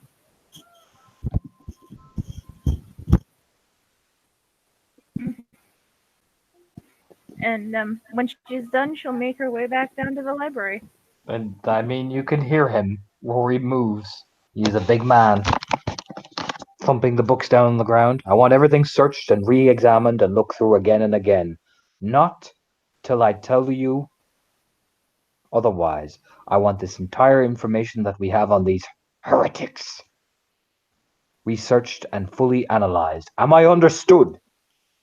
Yes, Master Rory. This poor little guy is like carrying all these books in the one hand, like, oh, my spine. We shall examine these all night if we have to. I will not rest until whatever is threatening our sept. Ah, Kara. Hello. Raya. I hope I'm not. He's not. Thankfully, he's not in the full plate. You know what I mean? He's in very casual clothing, but Rory's a big guy. He doesn't need the full plate to be intimidating. I'll put it like this: he's 6'4" and about 260 pounds of pure muscle. Oh God. Okay. So yeah, significantly taller and yeah. I hope I'm not disturbing you. There's nothing you could do to disturb me from my work, little one. It brightens my day to see one of our young kin, and more importantly, young Guru, eager and willing to do her part. I was hoping I would be able to do some research. Of course, this library, as much as we keep the veil, this is as much as we can on the old Celtic mythologies, and the various other documents were recorded for official purposes. But keep in mind, oral history is the preferred method. So do not put all your eggs in one basket. We do keep records of people who were born here, don't we? We keep some. We can take note of Guru who have changed, notable kinfolk, any other potential thing, which of course the True Catcher oversees and re-examines and ensuring the safety. He measures whether this would be a veil breach. It goes through due process. So there's not necessarily a genealogy of the different families. Of the noble families, of course there is. Kara puts his arm around. I shall show you the MacTigor. Leads her down the library. There is no stopping Rory when he pushes. No, she she knows she is just going to let him lead her and hope that all the genealogies are in the same general area. Maybe one of the lower ends of the hall, and the MacT genealogy is in a big, huge banner. It leads Oh. all the way down, Oh my. and it's got the big the MacT crest interwoven on it as well. This is Hey, quite impressive. well, of And course it is. Not quite I what I have- was expecting. He'll point at the McCarthy one that's laying down on across the tables, and he'll point at the MacNessa one, which is higher. If you notice, it's higher than the the MacTag one. Makes sense. There is no McNamara one, though. You will notice that. I'm guessing the one for the McNamara's is long since gone.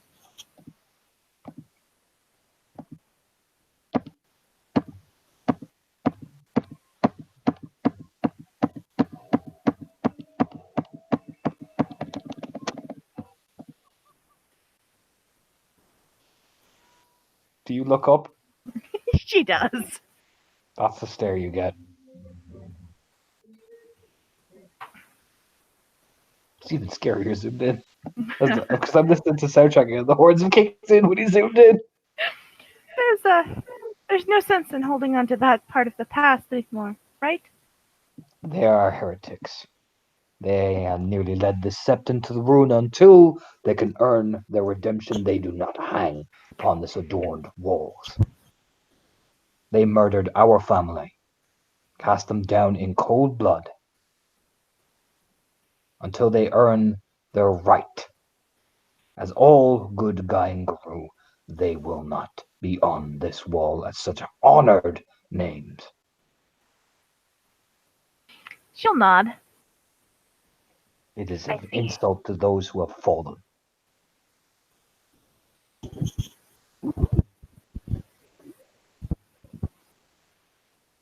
So, oh, this is impressive. Very detailed genealogies. Of course. As a Gallard, you should be honored to see such a thing. I am.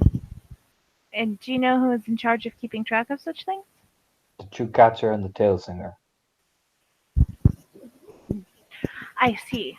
I have the great honor of seeing as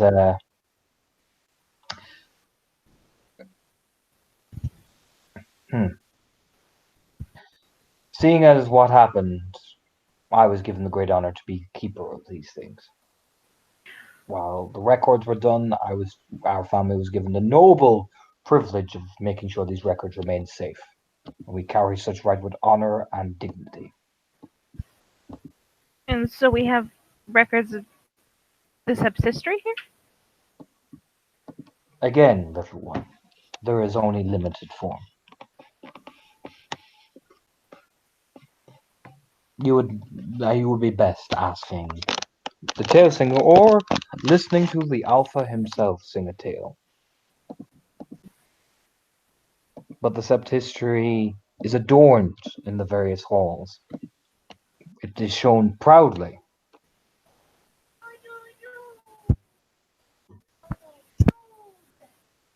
Get on your normal.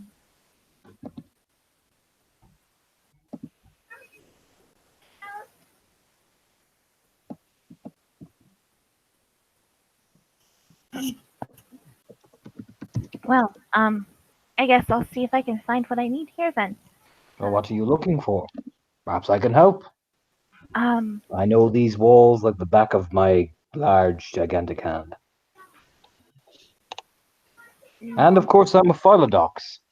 This is my investigation is a part of our trick and trade, you little one. What do you need help with?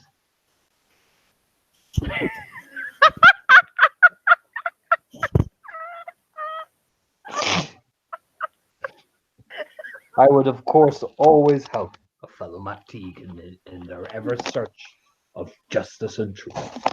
Gives you the big family, like, yeah, buddy. there's Kara goes quiet for a minute and she tries to think how to phrase this And I I will roll for this, Torna. What are you rolling there, buddy?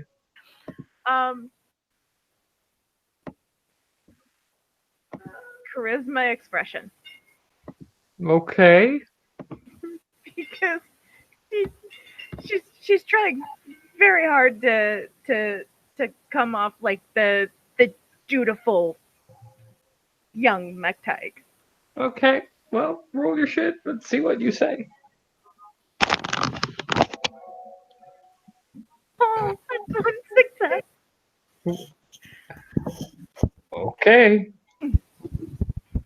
My pack and I have been tasked with looking into the heresy of the past, and Aha! I knew it. He clasped you up like, yes. I was hoping to find a list of Suspects? Wonderful. Starts leading you down the fucking lane, the fucking library. the How does known, it begin? those known. Yes, Oh, known suspects. Oh, well. Takes you by the hand. Oh God. there's once again she's just swept off by this giant. Ah. What are your present your findings to me, Galliard? What are you building? What's your case? Well, we believe that the Lady of Rags Heretic. Snarls. I mean, he kicks the table over. and It probably makes you jump about a fucking mile. oh yeah, and what was advancing on my pack in the tunnels near the train station that night. Lady of Rags is a treacherous, wormish whore. A rumor-mongering filth. But there is some truth to the debauchery which he committed. He'll open up a book. Yeah. The tale singer said she used to be known as the Lady of Roses? The Lady of Roses of the Donnelly family. They were extinguished during the rebellion. The last of them, anyway. Unfortunate. That is why they must burn.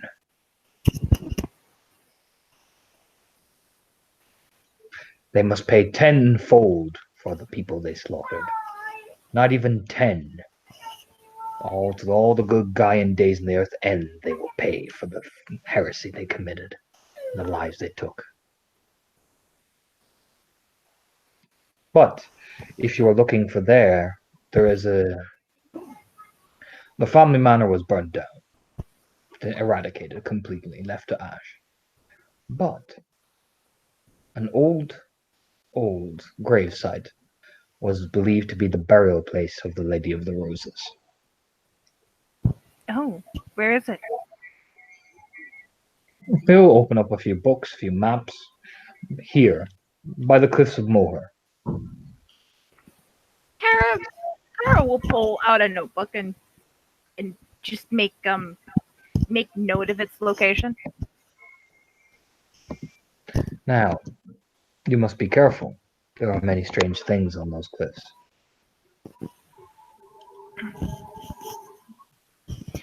I'm not surprised. And what else are you looking for? You said you had a score of things. A name. A name? Siobhan McNamara.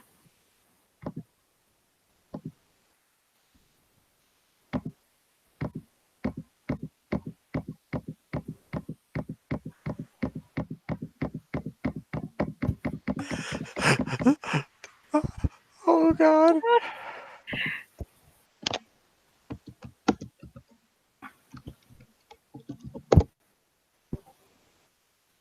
He's fine. I'm so glad. Are you? Yes, I'm glad he's fine. There is a silence, which is probably the more terrifying thing. Uh-huh.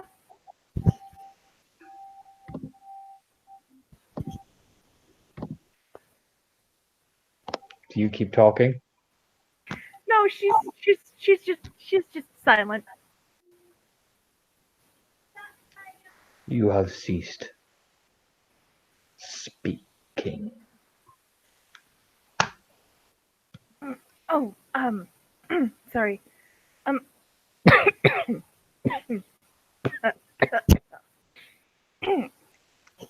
uh, it was a name found in a journal on A journal.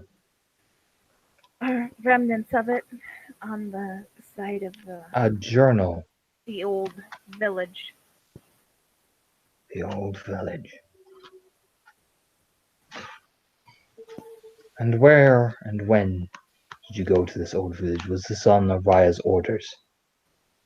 Uh, yes, we went. It was the day that I'd come and told you about the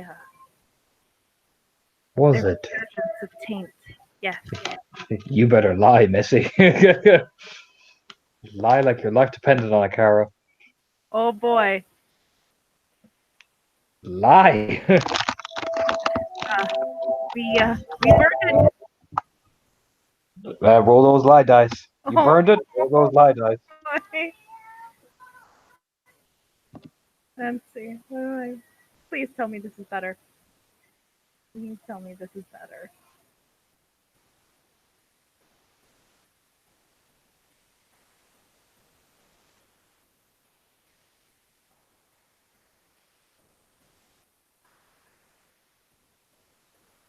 Oh, okay.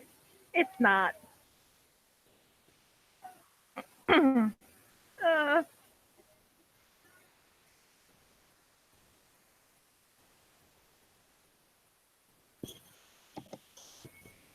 Hmm. The night you went out and told me, that is a lie, little one. I believe that you burnt the heresy. That is no doubt, for in your eyes is a fanatical justice. But you are lying about when you did this. And you are lying to me step in my own house, where my wife and my children and your husband and the very name you have sworn to take.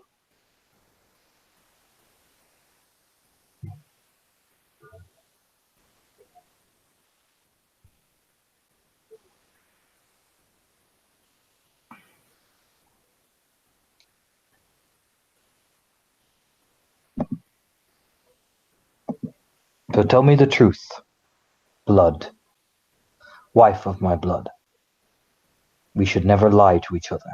That is not our way. That is the way of the McCarthys and the way of the others. MacTagues do not lie to each other. We do not keep secrets from each other.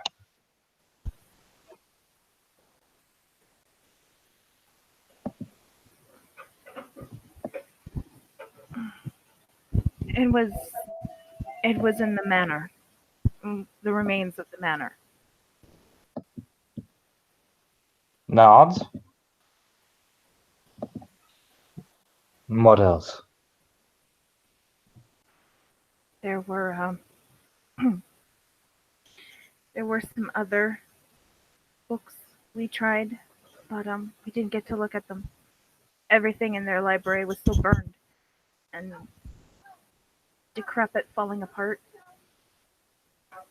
We burned those as well because of the heresy we found in. Who led this mission? It is clear the Wormfall did not sanction this.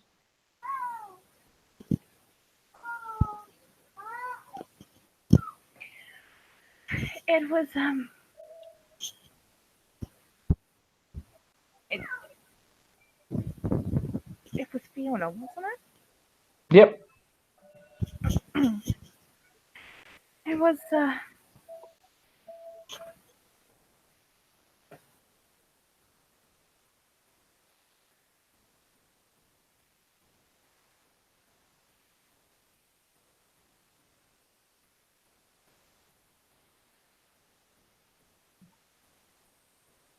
It was who, little one? Don't be afraid to tell me. It was Fiona. Fiona.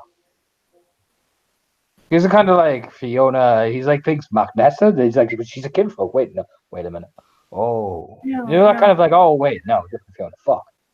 The, He was like had that moment of error. Wait a minute, what? oh, I can never remember her last name. The Silverfang. Von Premont. Yes, that's it. I see. Tell me, Fiona. Tell me about this, Fiona. Did this mission receive sanction from the Rias? Do you know? I do not, Raya. This is just a nod. Like, you know, he's not going to press it further.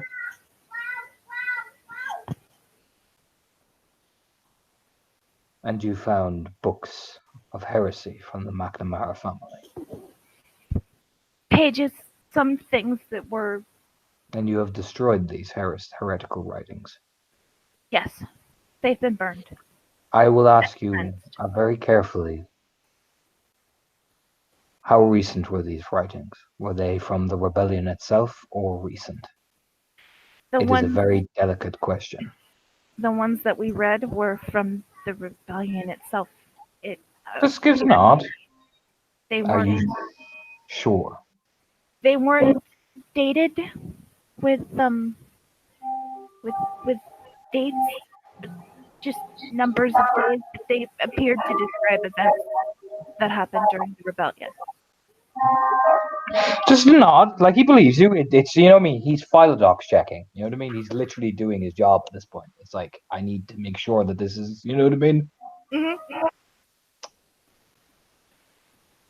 I see. And what are your further orders? If this has been sanctioned by the Wormfoe. I'm assuming you have told the riots, yes. Yes, the riots have been told. Nods? Myself and my pack are assembling a team. Under Where whom?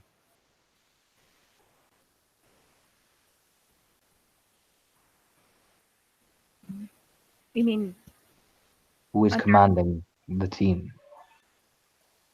I don't know. I think Typhon Shadow holds overall command. One of the newcomers. Just a nod, like he's like, okay, I know that deep name. It will be my pack and Fiona, Typhon Shadow, and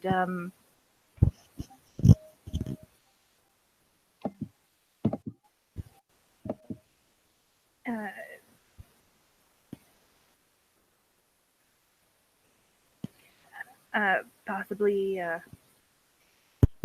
couple of the Get Fenris. Get a Fenris. At least the Wormfoe has sense to send one Mapteague.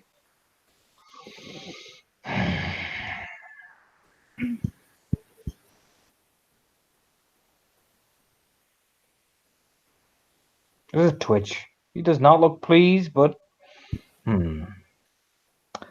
very well. I am glad you made me aware. What I will do, I will not override and cause discord.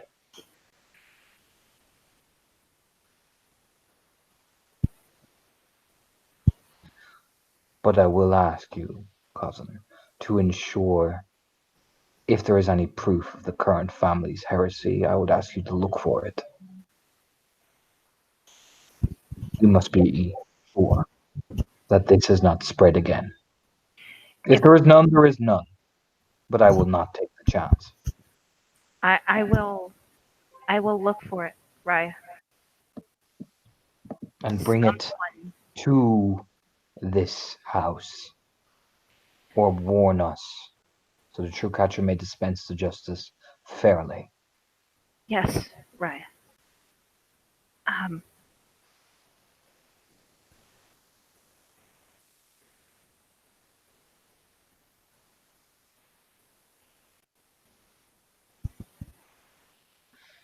While the mission has been sanctioned by the Wormfold, my hands are tied as to change command, otherwise that would mean challenging.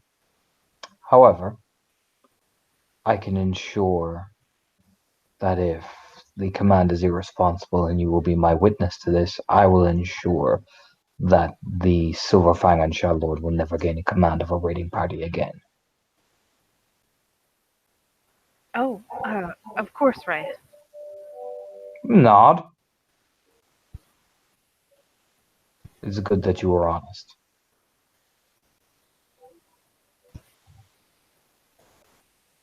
Thank you. I'm There sorry. is nothing to thank. You are Cleith when you do not know our ways, but now you do. And stick and hold strength to them. And I will ask you to watch those people before you go on this raid, to watch every word, every moment. Not because you hate them, because you have to.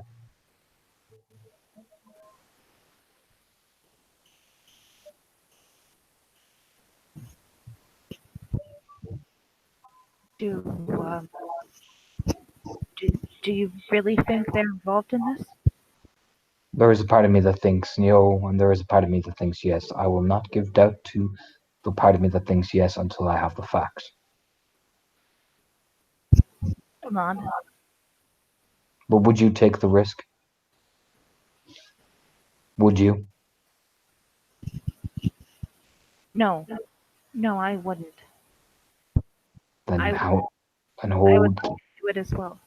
and keep that strength to your heart, and do your duty. Kara will nod. Now go. You have your maps and your wordings. Yes. Thank you, Ryan. These are a pat on the shoulder.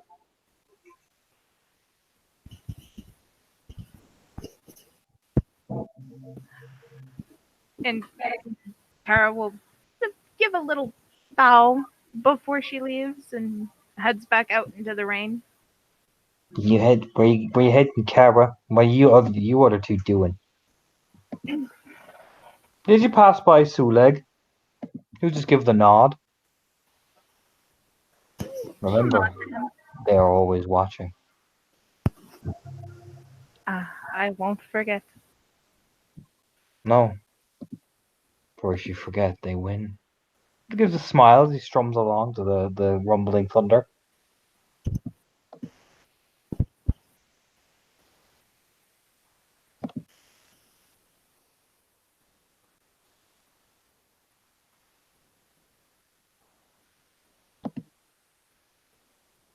So what are you guys doing?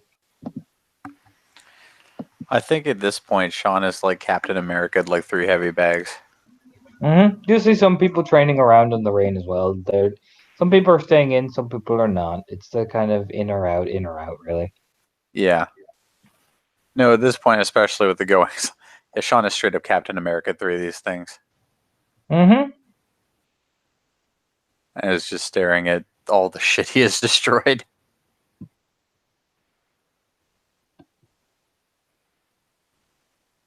And eventually has just kind of like stopped and is now sitting on the neat little pile of them he's made.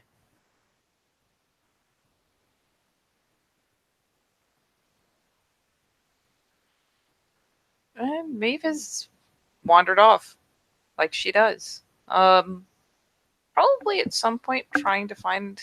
Well, it's raining in the Umber too. It's not Yes. cheating, so. No, probably at some point trying to shelter the mirror or angle it so that she can actually look into it without rain splashing across it and messing up the reflection. And yeah, she's just. I'm not gonna lie, she's probably going to either look for part of the river or some other little landmark she can use, but she got herself all shook and she's gonna go somewhere and fucking cry about it.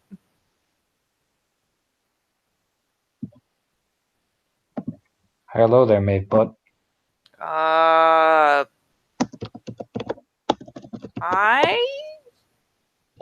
Oh boy.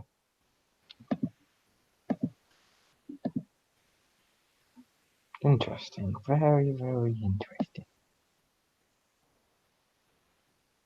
just goes to find herself somewhere that she can tuck herself, kind of out of sight. She can't exactly get under shelter, but she can kind of tuck herself out of the way and pull her legs in and just let herself be fucking upset about it.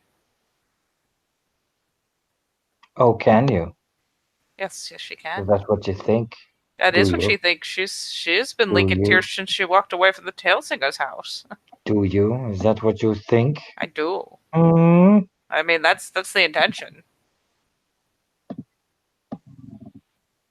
Oh Jesus! You feel like, you're sitting down near one of the trees. You will feel something lean down and pluck a blackberry right out of your hair.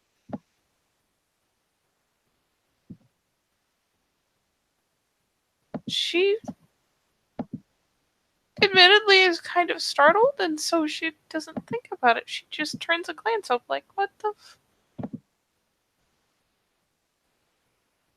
I mean, it's hard to see someone with a teary face when they're soaked, but I mean, she does just turn the most puzzled glance up. Looks down at you. You're in the way of the blackberries. Sorry, Raya.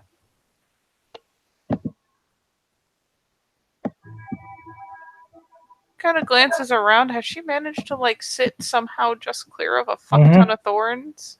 Yep.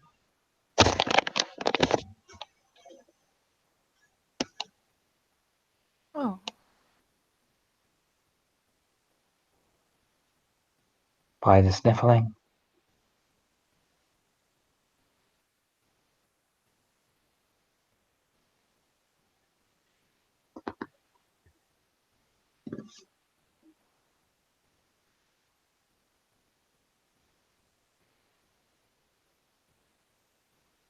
because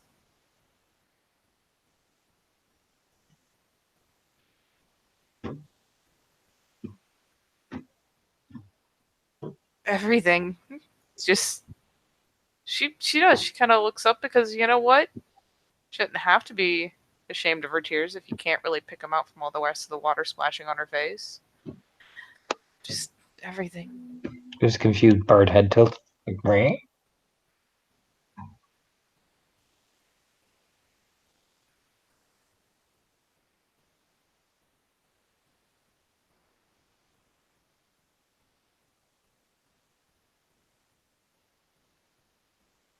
That thing is. People don't even think she's still real. I saw People her. do. People do, and people do not. Saw her. People choose what they want to believe in. People choose to deny deniability. It is easier to dream when you can deny it. I Right. can't. No. But that's because you've seen. Some people have seen and never forget, and other peoples do not.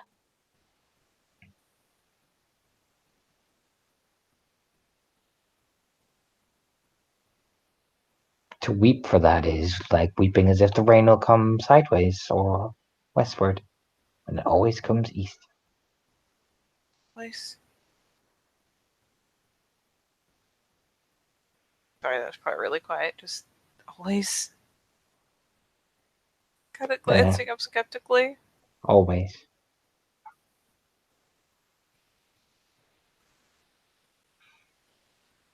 Weeping for such a thing when you instead are teeth and claws. Do not weep it. Do not pity it.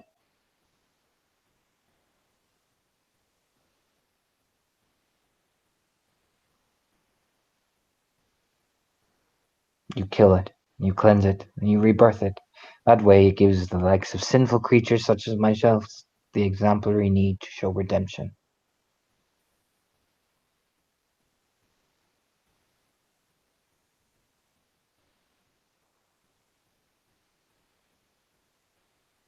And she really be reborn when she's like that. Anything can be reborn in the Gaia's holy light. You need to first remove the dark. Sometimes that will be with a claw, and not just with love or any of the ideals that you wish to have. And you know that. I already know how to kill. No, you do not. Tilts its head. You know how to kill without thinking. You know how to kill with denying it. To blame pass it on to someone else. But this is not something you pass on, this is something you carry. And you administer with all your fury.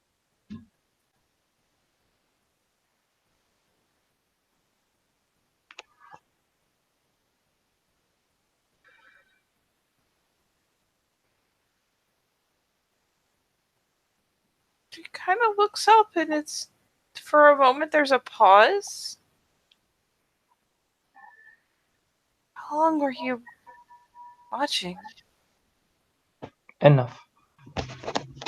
It is my job to make sure the riders do not forget themselves and become the things that they want to be. That is my role.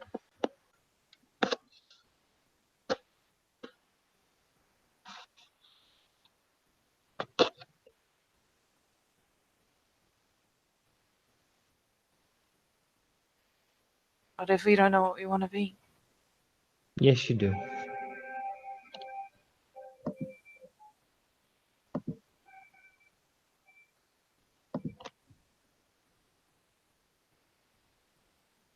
You've known it from the moment you changed.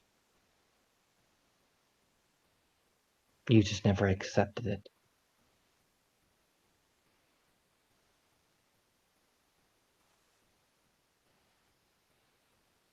I know what other people want me to be. Again, passing on the blame to someone else. There's nothing Other to- people want you to be.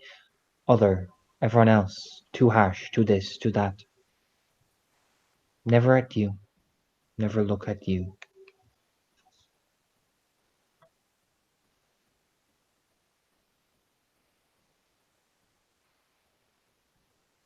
There's nothing to blame.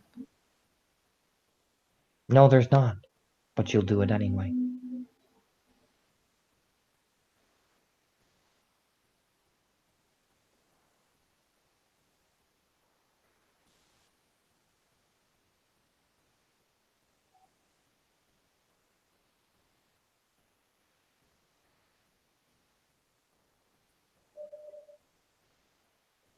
She's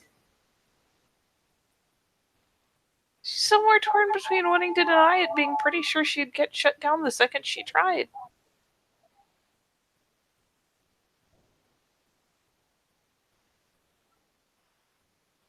If I have spoken out of turn, Raya, I can come down there and you can discipline me.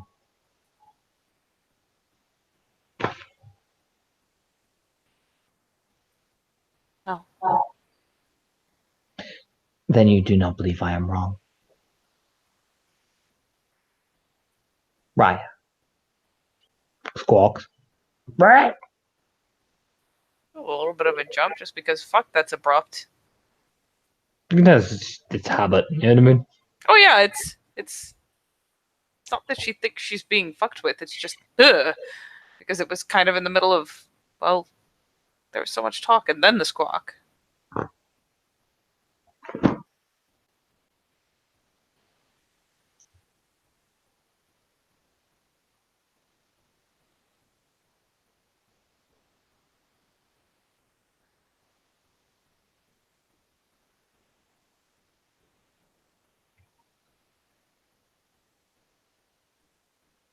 And if I said I felt lost, You are choosing. I believe your packmates are looking for you. If you really are lost, you will be all alone here with me.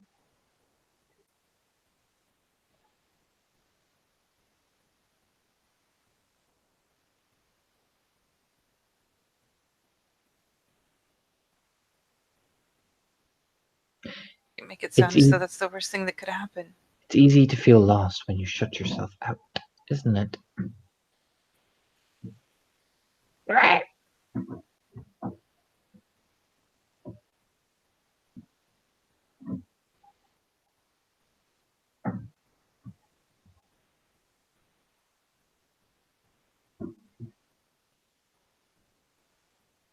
Yeah.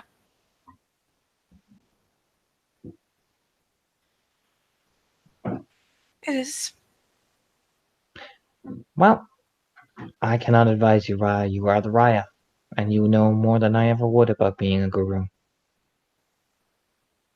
But if Pack ever graced me with the honor of being with them, it is better than being alone. I will leave you to your thoughts. She starts climbing through the trees again.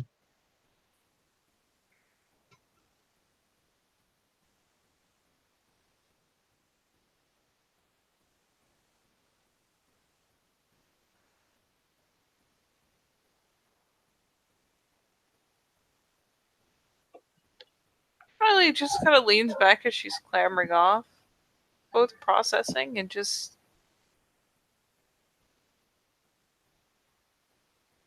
kind of idly reaches back, touches the base of the tree trunk, touches with the roots hitting the ground. I'd rather be sad than be angry.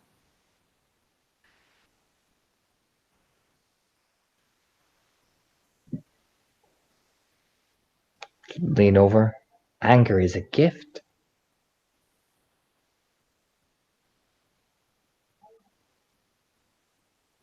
Sadness is a chain. You can even see her flap. She starts to jump from one tree to another.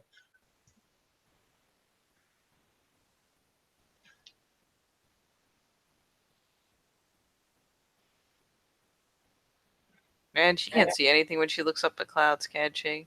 Nope. Just rain and thunder. Glorious thunder. Bit of lightning too, like pew. The pew. Yes. She likes the pew.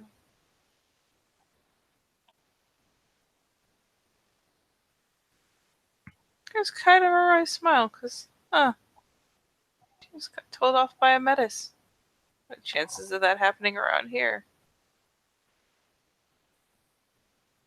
Starts puttering back towards the pack house. She'll eventually shift across part way. You all emerge at the pack area by the dormitories. Yes, the dormitories. You bud.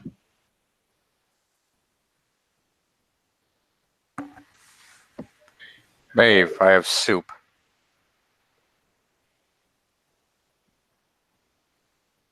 Thanks.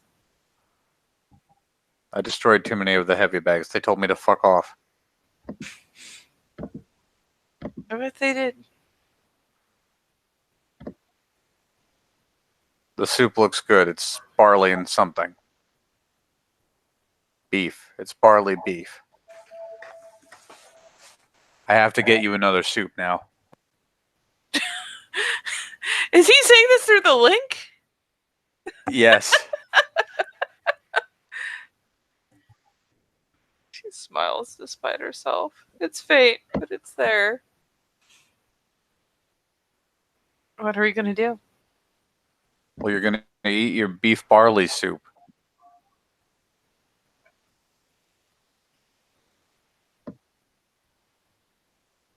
I'm going to drink this beer.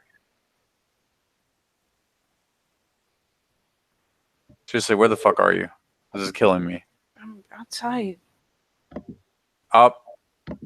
Up. Up. What are you doing? There you are.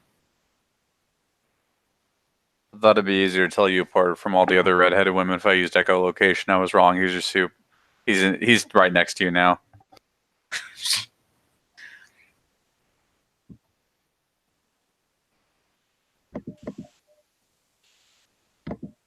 Hey, Sean, this is gonna be a really stupid question. Well, I'm kind of a stupid guy, so shoot.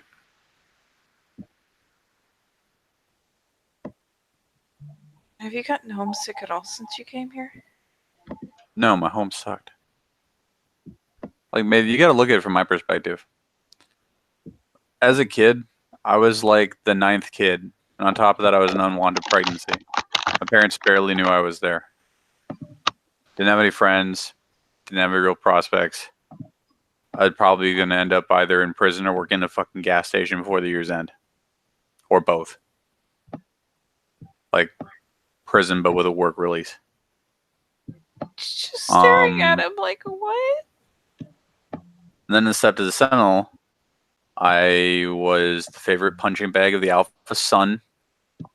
They didn't really expect much from me. And the reason I joined the tribe was literally because they kept calling me Little Fianna Boy because of my fucking surname. And I thought if they were going to keep that shit up, then I was going to show them a fucking Fianna. Which is why Sven has one eye now. And why I'm here. So no, I don't miss home. Home was shit.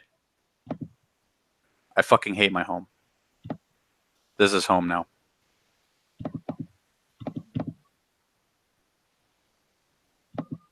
Kinda wish you'd grown up one stepped over.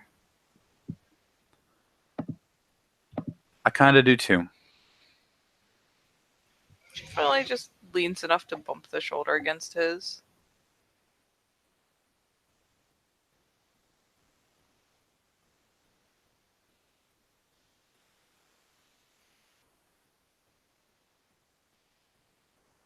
Why do you like miss back there? The Bonars and shit. Yeah. Yeah, I do.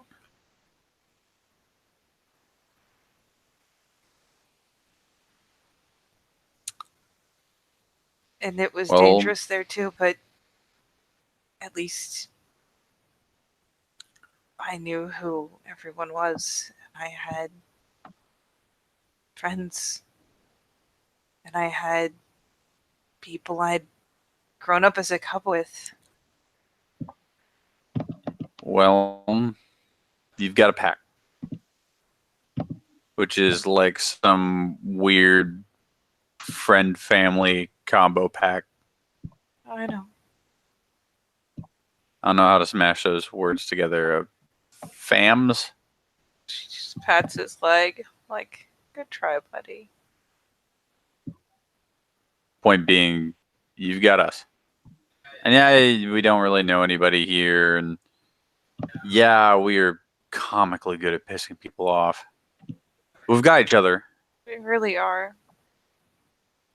We've got each other, right? And it's, I don't know, like, stay here long enough, we're going to know who everybody is, I think.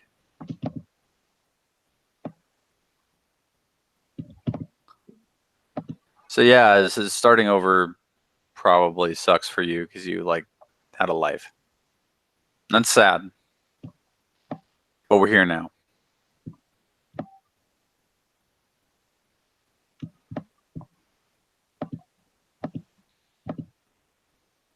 Yep. Eat your soup. He just kind of looks down at it.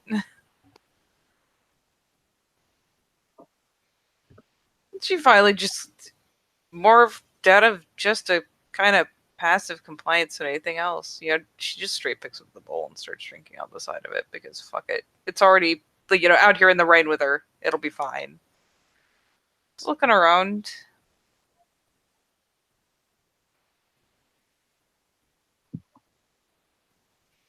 She's looking forward, huh?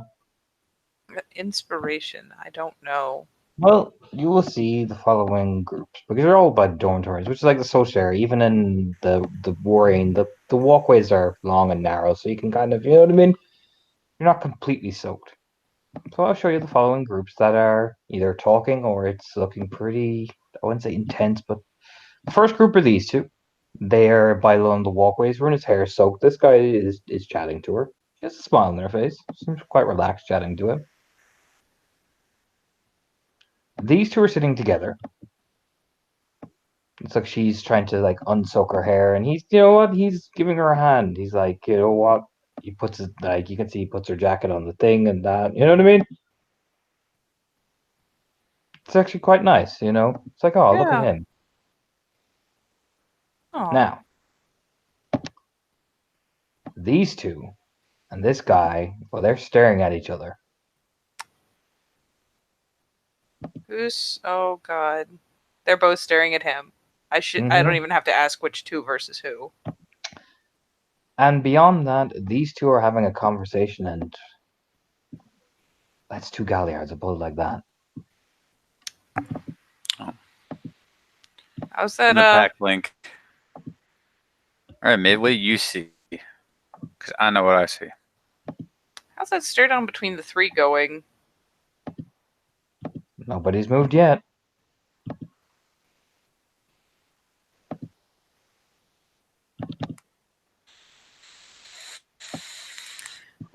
Suddenly feel a very strong urge to get up. Well, Maeve, let's think before we act. Which is really weird coming out of my mouth. But everybody gets to be outside the comfort zone today, drinks beer.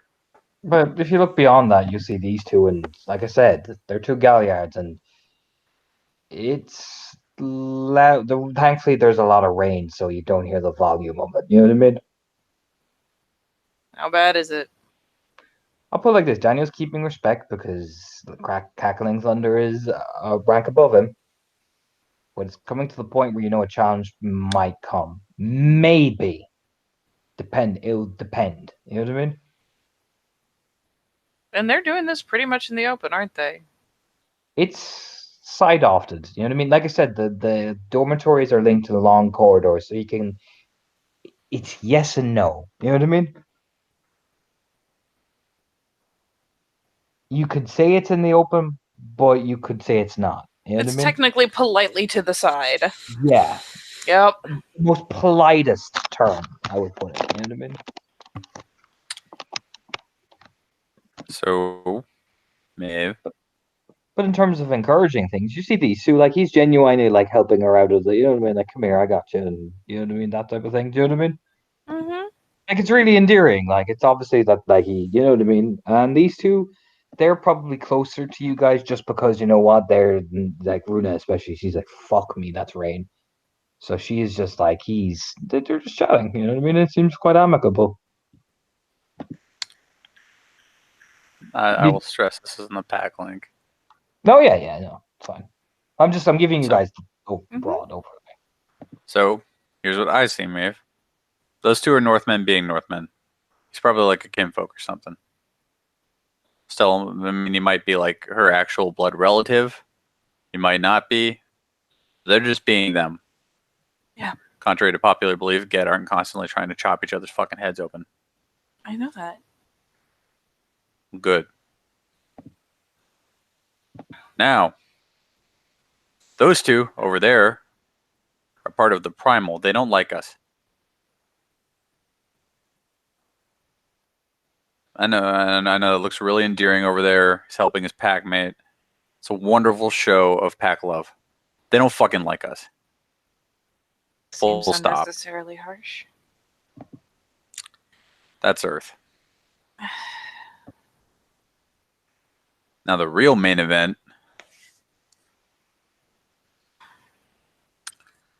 Whatever those two are having it out about, though, given who they all are, I could only guess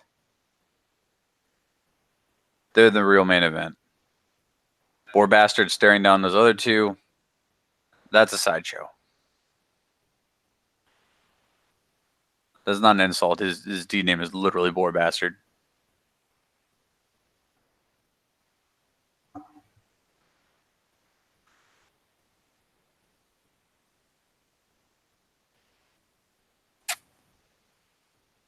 Yep. Let me Now, brain for a second here on these packs and who's what. now we could totally interject our Cleothasses into that situation, but decisions are going to be made when we do. We want to hang with here. Children of the Oak are the people who, at least through 6 degrees of Kevin Bacon, are tied to Kara and her kith and kin. What? She finally turns a glance over.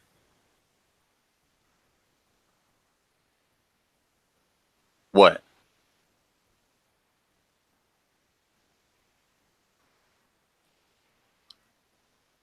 Why make it so complicated?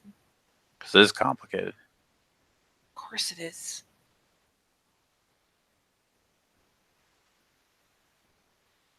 In the end, And she's eyeballing because I'm trying to remember who's in which packs. Fiak is a wild lord.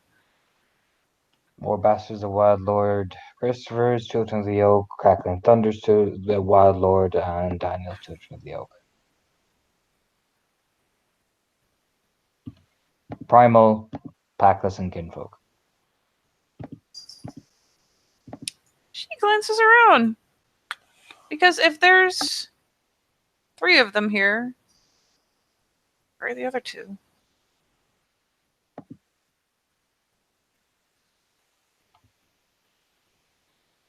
So yeah, she starts scanning for. I mean, she knows where Rory is, but she's scanning for Nula. Nula is not around. Nula's actually with Drust at the minute. Drust at the minute. You actually would have heard about that. She's working over at the Wild Tower for a bit. All right. So that's still Rory's pack, and that's a hell of a square off. Mm-hmm. Orla and Diarmid are with the Wormfall currently. They're you would have seen them like they're probably like they're guardians, man. They're probably like we're gonna go here and do this, and you know what I mean? Probably like a daily report or some shit. Now, if you want my opinion, we have like literally one smart move here.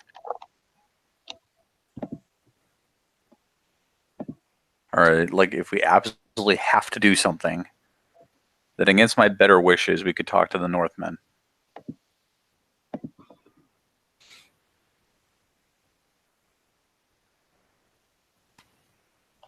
She thinks about it for a second, licks her lips, and glances aside. Only way to stop that without stepping in is to give them something more important to look at. I am open to suggestion.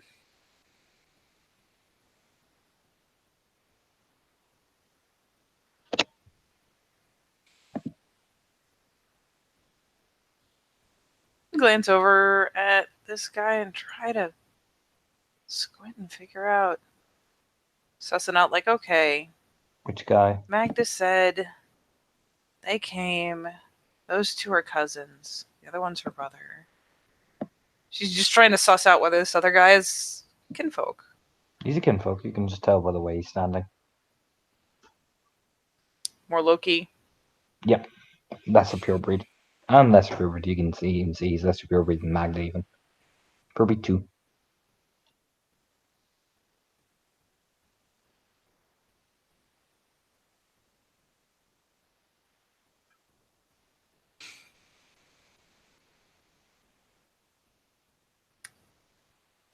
What are the chances of getting any closer to that or being able to hear it? It's up to you. You could. Is there any chance that listening closely will get me anything from here? I mean, you could hear them. He's asking Runa when did she arrive, and Oh, no, I mean, sorry, Cackling Thunder and Daniel. you'd have to circle around a bit. You'd have to go by this, but you could go by that without not interfering in it.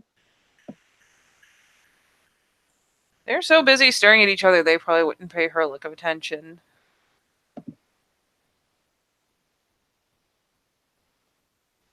But in theory, you could get closer pretty easily. Just don't be overt about it, really. Yeah, she just kind of through the packling says, Don't just wander up and be like, "Hey guys," you know, basically. through the packling, she just says, I want to hear. She gets up. Just sets the bowl down where she was sitting. Okay, fuck it. I'll, let you know what I hear. And Okay. yeah, she just ease around, come around the other side, essentially unobtrusively, not staring or anything, just she needs to circle a broader area to do it, so be it. But she's not going to call attention to herself. She's not like doing the sneak, she's just being unobtrusive. Mm-hmm. And yeah, she wants to hear the argument.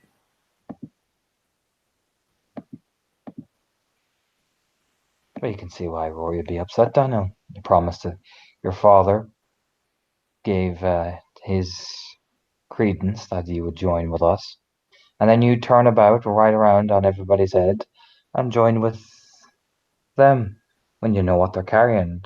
Daniel said, with respect, Rory, I've made my decision.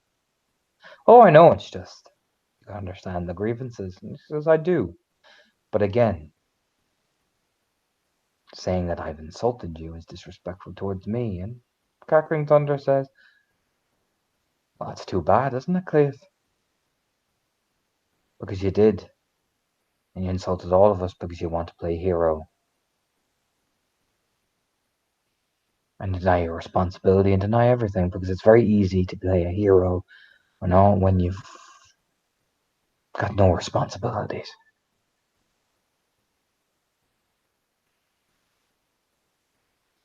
And Daniel, Maeve can feel the pause. It's very easy to berate someone when you don't come from a noble family yourself, when you just come from the mud, isn't it?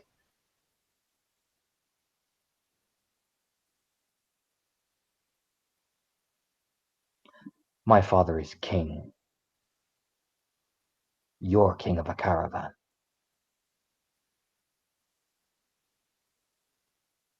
There's a slap. Like a harsh slap. You know what I mean? Bam!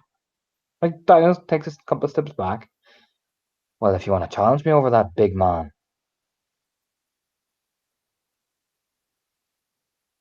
Or is your friend over there going to stay silent forever? Because you can talk about big game, Macnessa. But facts are facts.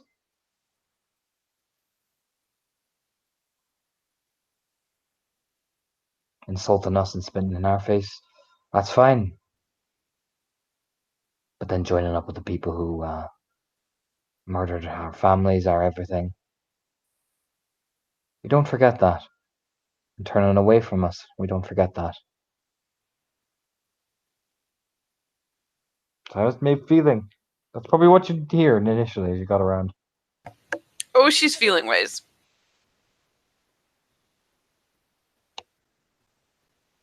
She's just come off an emotional low, and that,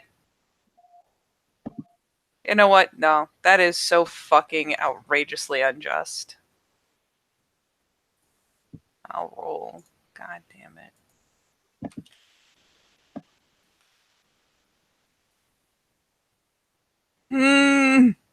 Hold on, let me check. Let's see if it's gotten word up yet. Please. You did get a 10. Oh, I didn't need a 10. I just needed to make I sure. don't think your frenzies did 4, though. I'd highly doubt it. If it was a full moon, it would have been. It's It is not- one step away, thankfully. No, she doesn't frenzy, but she's. I mean, I'll give it to Seamus. Or not Seamus, fucking Sean. I mean, and if Kara's back, yeah, it just that ripple of. Just again, it's one of those things where for some reason it just.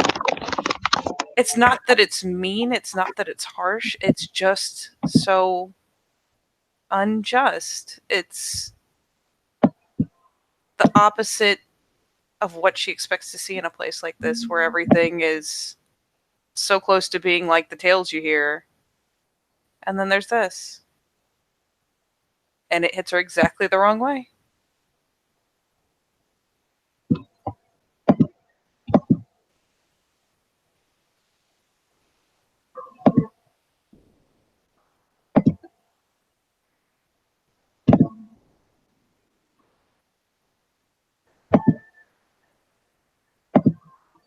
She's just through the link is if I say anything, it's just gonna make him look bad, isn't it? And it will turn this into a clusterfuck.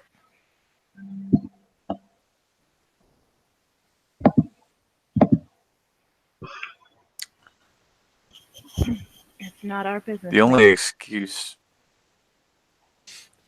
What did Kara say? She said it's not our business to step in, Maeve. It's not Kara, but you know, it's funny how this happens right after you talk to Rory, isn't it? I told him all about what happened, isn't it?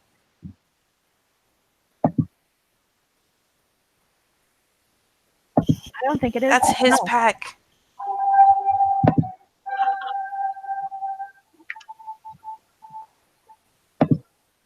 Cornering the person that he hates and a person who dares to stand beside him.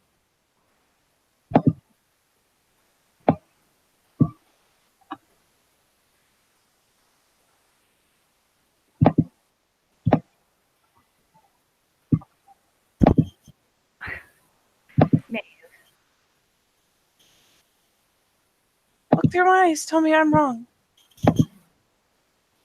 this was inevitable.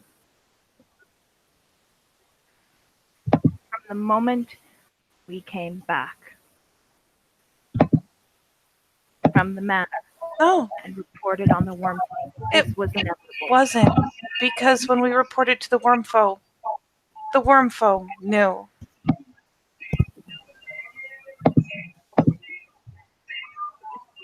And I'm sure the Wormfoe told the person and the people that she felt it was wisest to tell. But this didn't happen until now, did it?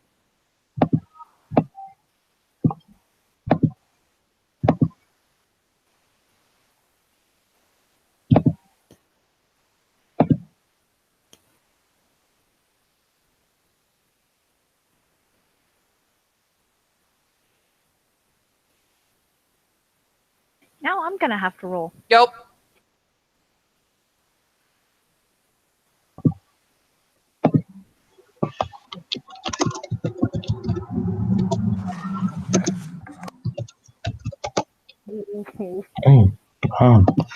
Daniel keeping in his rage. Let's see how War Bastard is.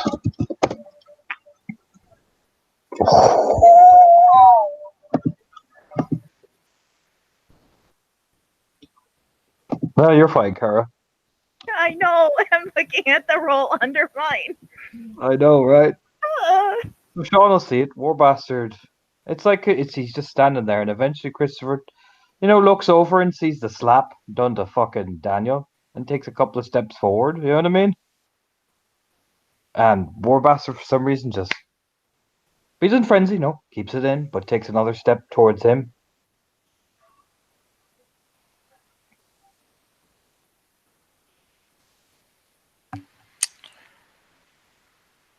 But it's not like it's squaring off. It's just, oh, do you know what I mean?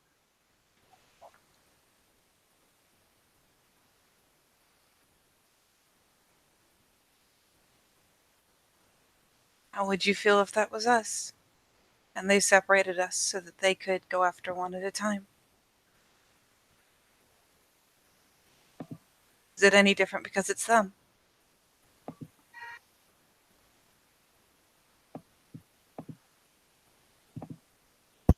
yes. Yes, it is. Why?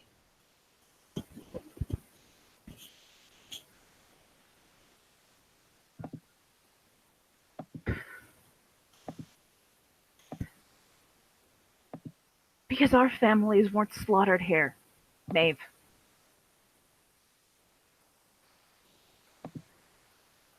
And He none of us didn't do it. go for it. He didn't. No, he did not. But every time there is evidence of lingering taint or Was there something else, evidence? their family is always going to come into question. Always. I've heard enough. She's still watching. It hasn't hit a certain point, so she hasn't moved. Besides, she's furious about it, but she knows a tiny girl running in to defend someone is just going to make them look bad. And she hates it.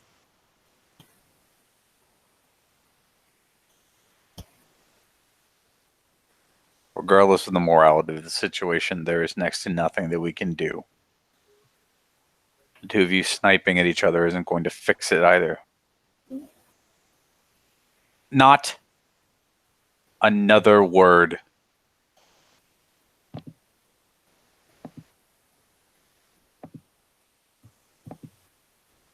The only circumstance that we can intervene during is if this devolves into a brawl. At which point we are simply helping keep the peace.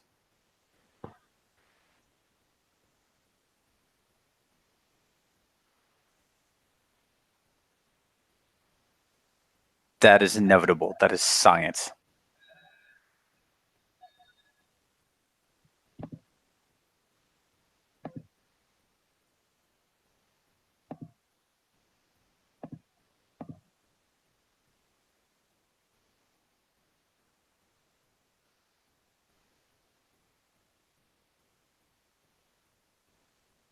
Am I understood?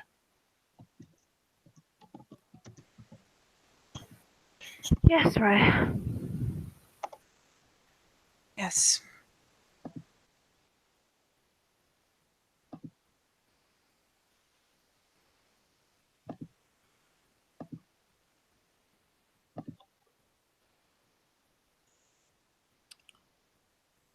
And Warbastard steps in front of Christopher, not hostilely. Fika's watching. But Warbot, you can hear him say it. Their names were Joseph, Mary, Deirdre, Sean. They were my family. Older brother, younger brother, my aunt. Do you know their names? Christopher just looks down and takes a. I do. Did you mourn him, did you? Or they had you locked away in a cell?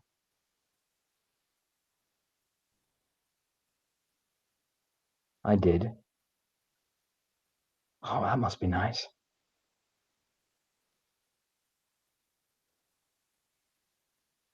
Must be real nice. Fico lay a hand on Murtag's shoulder. Easy, brother. We're just making sure that Daniel and the beta can have a talk. We don't want to fight, do we? No, I just want him to hear it.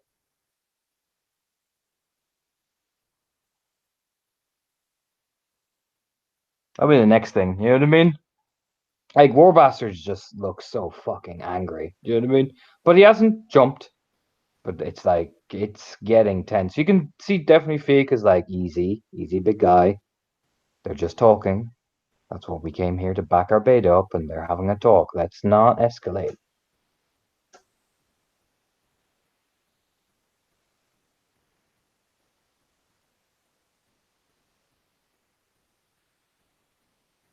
So what are you guys doing?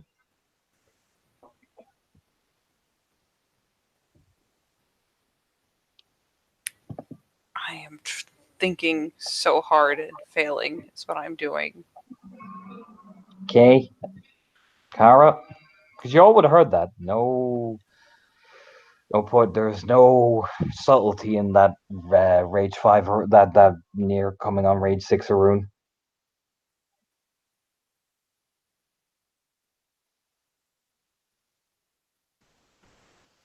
Where are we right now? By the dormitories, close to some of the lower passageways.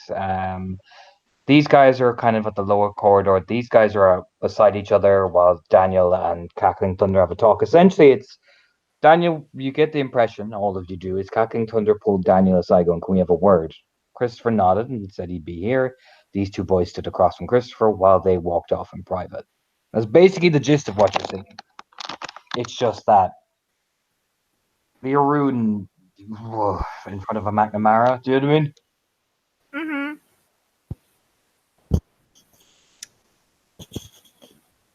And at this point, Kara's just watching to see what happens. You know what? I'm just gonna take a glance up at the dormitories. Mhm. because a lot of birds have probably been grounded by the rain, and she's glancing up under the eaves to see if she can spot anything under there. Because you know what? I'm not sure what area of Sept this is compared to where they are, but if she can find a dove, she's going to be really, really Doves aren't happy. in this area, Maeve. Sadly, they're not in this area.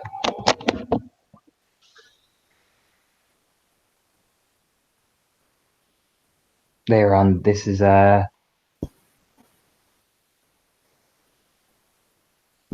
Doves are They're on back eastern where I side. was earlier, probably. Yep, they were actually. Yeah, spot on. You just literally came from the area where the doves are, unfortunately.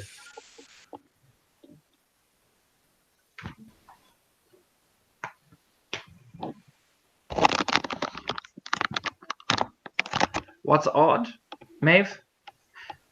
You would expect, by the way, the children of the Oak Road, Hyun, the other Theurge, Diarmid, and Orla would be here by now. They're not, which would tell you two things. Christopher hasn't called them. And neither is Daniel. Nope.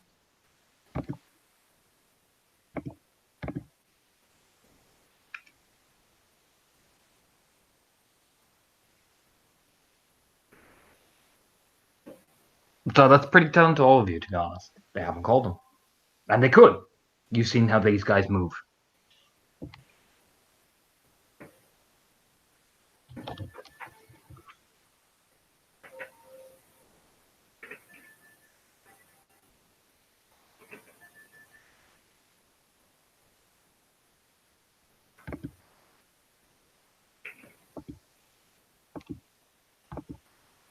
Is anyone doing anything, or are you all just gonna You sit know what? stand there in silence? No, I'm trying to think, and I'm not very good at the sudden explosive social shit, but Maeve thinks for a second. She finally.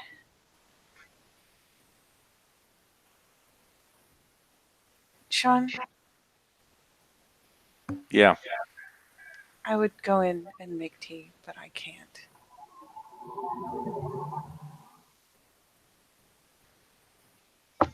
Yeah, sure, I'll do it. Come around to the door.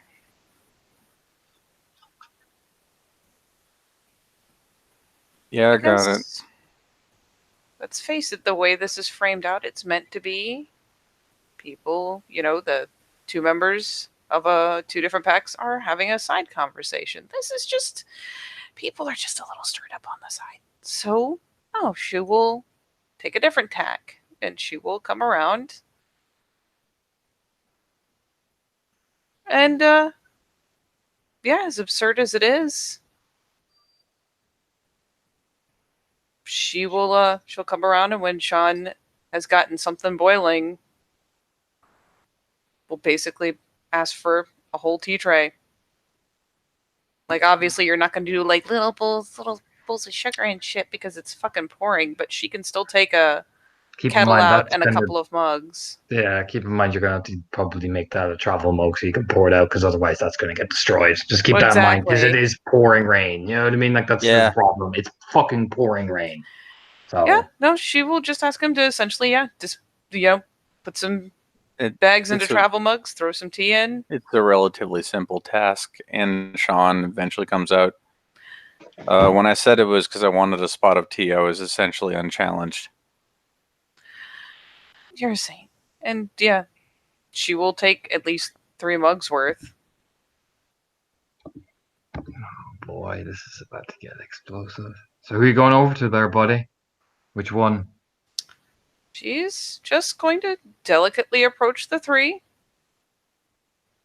and is not going to point herself in a particular direction per se. She might actually, considering he's the one who is kind of the middleman at the moment. Who? It's probably going to be Fiok. Mm-hmm. And she will just come over and offer out one of the mugs. Neil takes it. We'll look back at War Bastard. Come on, she's offering tea. Come on, brother. I don't drink with McNamara scum. spits on the ground, and Christopher just twitches. You don't have to. Yuff. The lady is offering you tea, not me.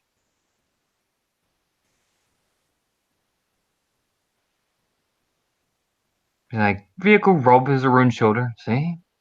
Go on. Take the tea off the lass. And is War Bastard Fostern. Fostern, okay. He said yuff. Oh, yeah, that's right.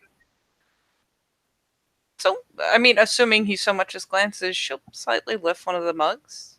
Oh, he does. He snatches it. It's like, ugh. Do you know what I mean?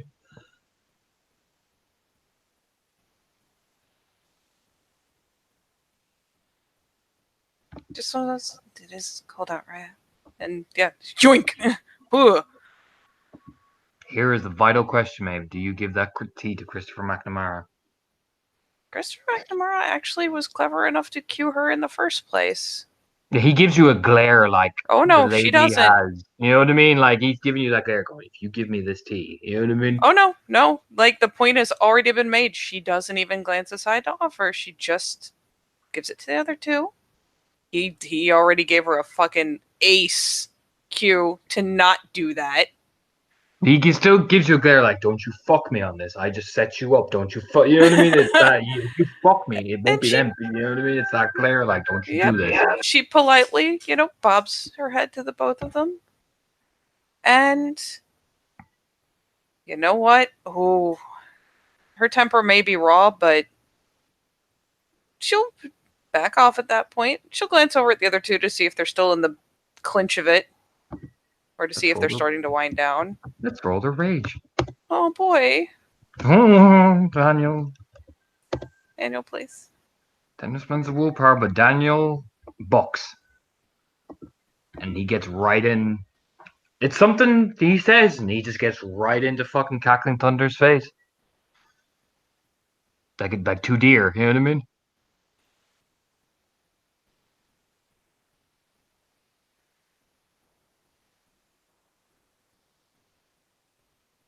There is probably that snap moment where it's like, yeah, everything's good, and then you just hear a snarl. You know what I mean? He doesn't frenzy, but he gets right up in. Challenge.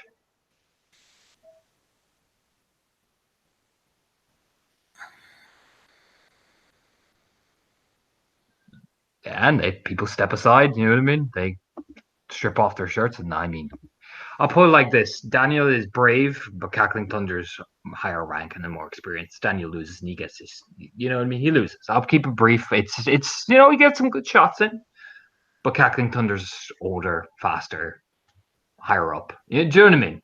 Mm-hmm. It's Daniel could beat him in a couple of months' time. It's that type of vibe. You know what I mean? Just not yet. But he puts up a good fight, though. Doesn't go down, doesn't back down, doesn't go down easily.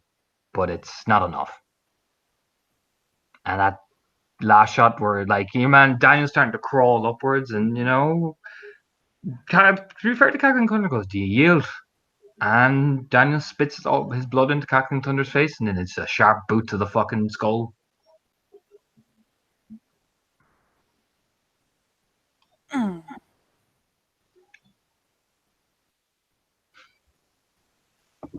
The Primal Pack looked impressed by Daniel's display. He didn't go down like a bitch.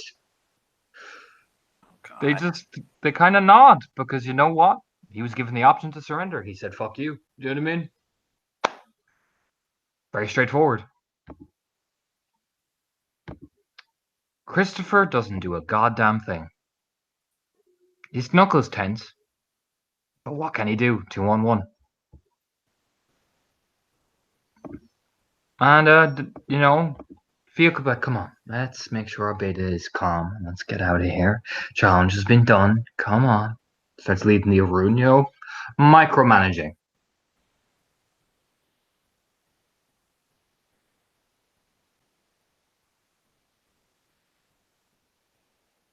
Yep.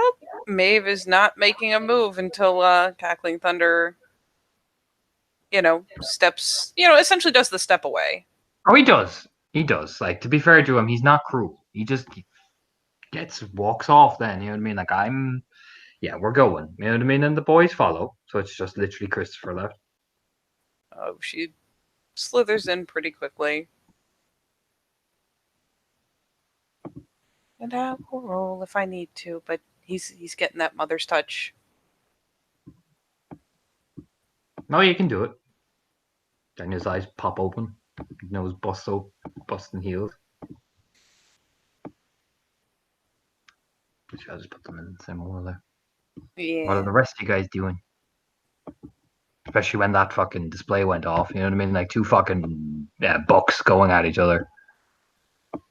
I mean, like Sean just watches. He made his stance very clear.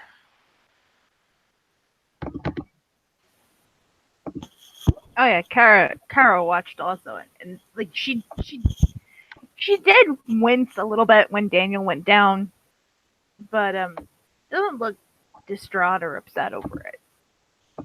Christopher will walk over, you know. Does anybody get in his way? Nah. Nope. Nope. Mac Teague. Oh hell no. Mm-mm. And he walks up and just Daniel on the back of the head. What was that? You hear Daniel? I had everything under control. Everything. You know, you see Christopher finally just twist his neck. Come on, get up. Guys doing anything, saying to the two is, you know, Christopher will extend his hand and Daniel will slowly rise up.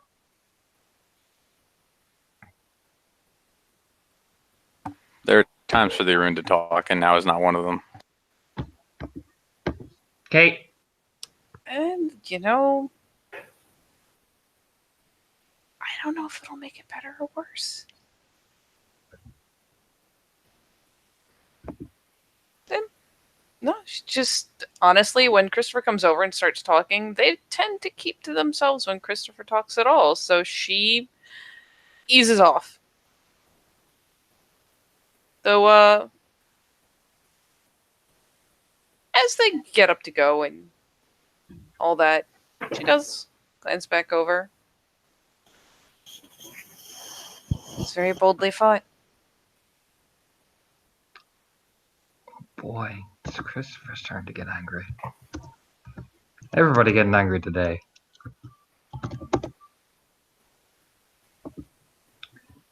Foolishly. That's what Christopher says. Not angry, not at the point of frenzy. He just said foolishly. Not glancing at me, but glancing at fucking Daniel.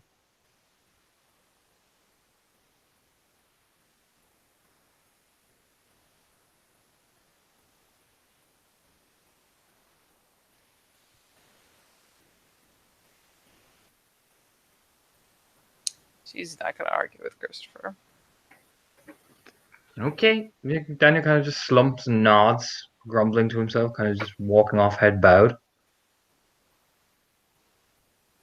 You know, mud all over his face. At least his face is mostly back together. No. No, Oh, yeah. Maeve is tempted, but she behaves. Like I said, if anybody's doing anything. Nope. Cool.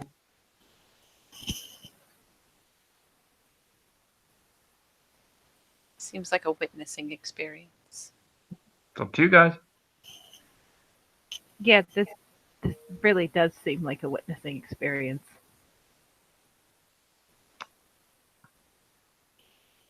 Yep, like I said, it's up to you guys. At this point, the two of them are pulling each other up, you know, and they're kind of pack scolding and whatnot. And she doesn't need to like bust in with that last cup of tea or anything. So at this point, she'll just ease back around and probably glance over to see like the primal. They're all about that shit. I It's assume more- Bruno was also all about that shit. Or just nodded and get. Yeah. Primal respected the fact they didn't go down like a bitch. Yeah. None of them even twitched to do anything about it either, did they? No, get them. But they watched. They certainly watched. But like you can see the file docs. They were observing to see does Daniel get back up. He does. Cool. Atta boy. Get up, keep fighting. He gave the option to surrender. He didn't. Good. Fuck that. That's pretty much the end. Fuck surrender. Fuck him. You get him next time. That's the attitude from the primal.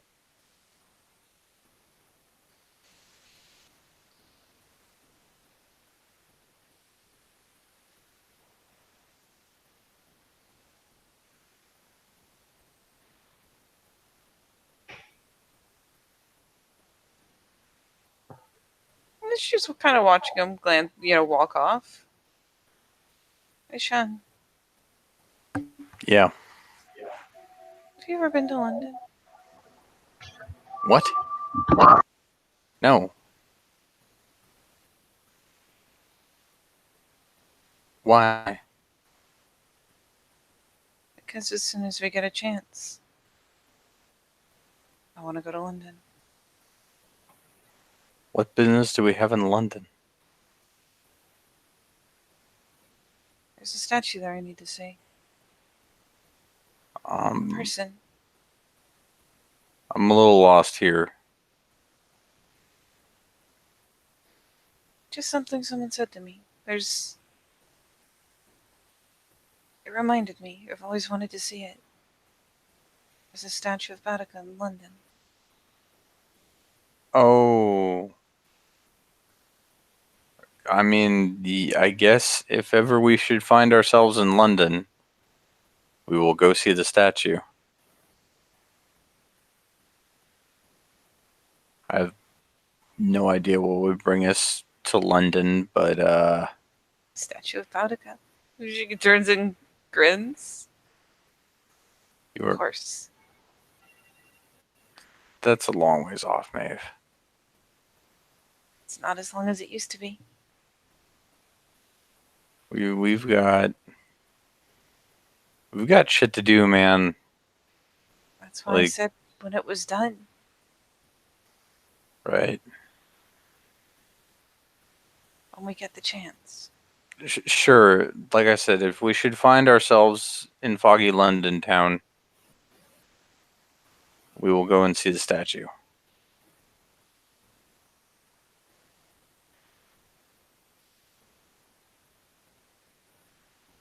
Charlie just pops open the last fucking container of tea because fuck it, I'm drinking this. Fucking cold out.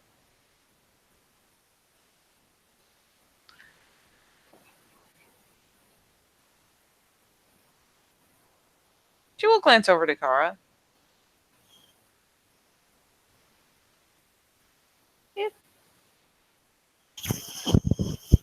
Kara will look at her. It's just a glance. Just kind of a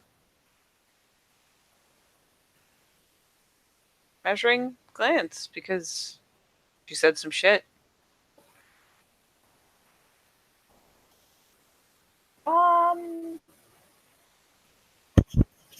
Roll me perception empathy. I will.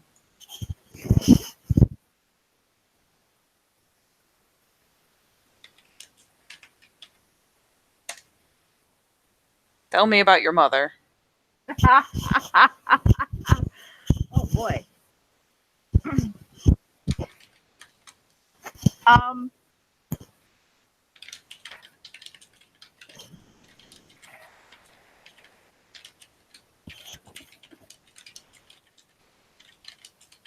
Something about her face. She's got that kind of quiet anger, just bubbling.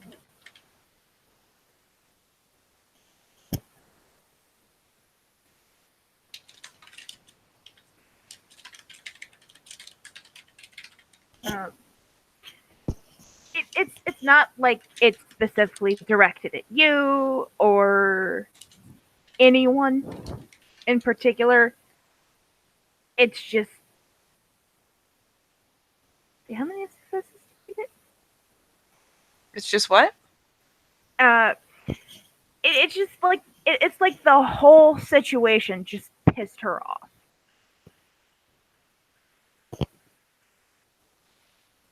And she's still simmering.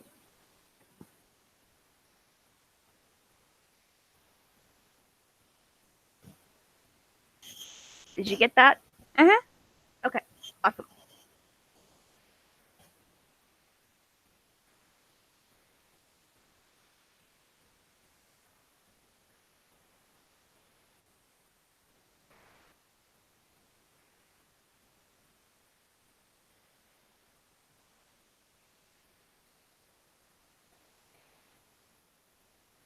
She finally finds herself one of the benches. Not one of those convenient ones up next to the wall where it would shield her from any rain. No, just one of the benches. Gets herself a seat, probably actually back right next to where Sean was, right where she left him. Trails over. Plunks.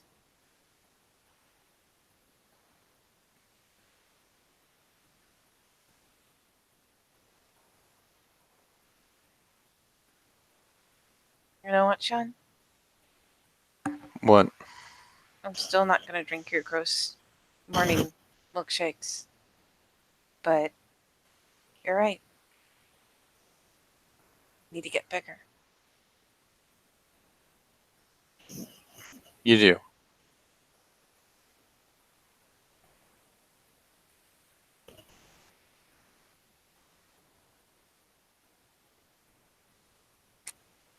So I will.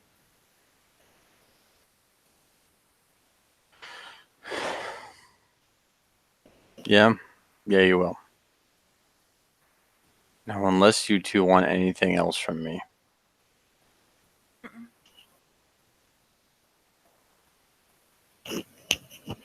I'm good, right?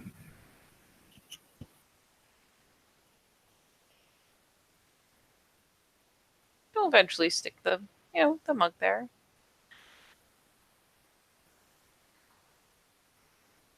I appreciate it.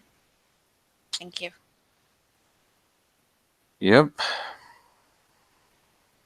I'm going inside. She bobs her head. Sean will head off. Given all of a moment or two to fold down into it.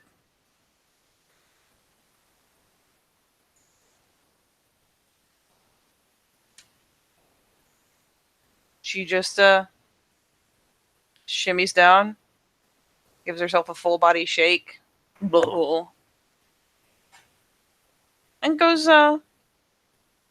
striding around the dorms, kind of nosing around for a place to tuck herself.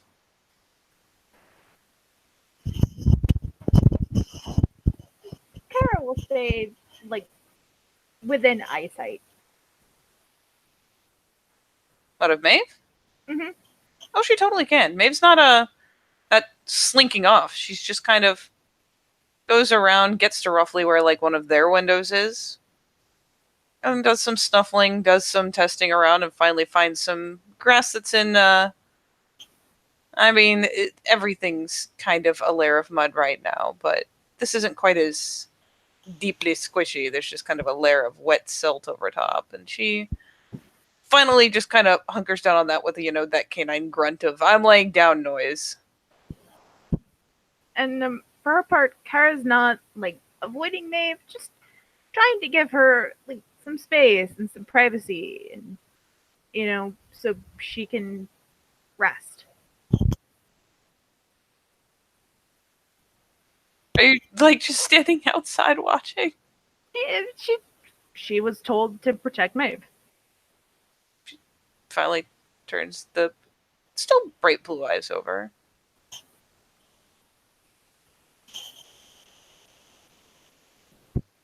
It's probably more comfortable down here like this than standing over there like that. Probably, yeah. But well, I'm gonna have to go for a run in this eventually. So I can at least make sure that you are comfortable and get your rest.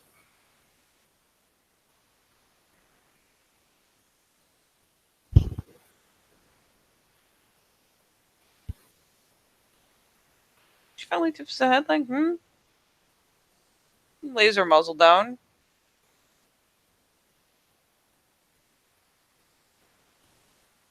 And yeah, she'll just hunker there. And I think that's a good place to call it. Grab a break. So I would say thank you players for playing and watchers for watching. And we see you next time. Da-na-na.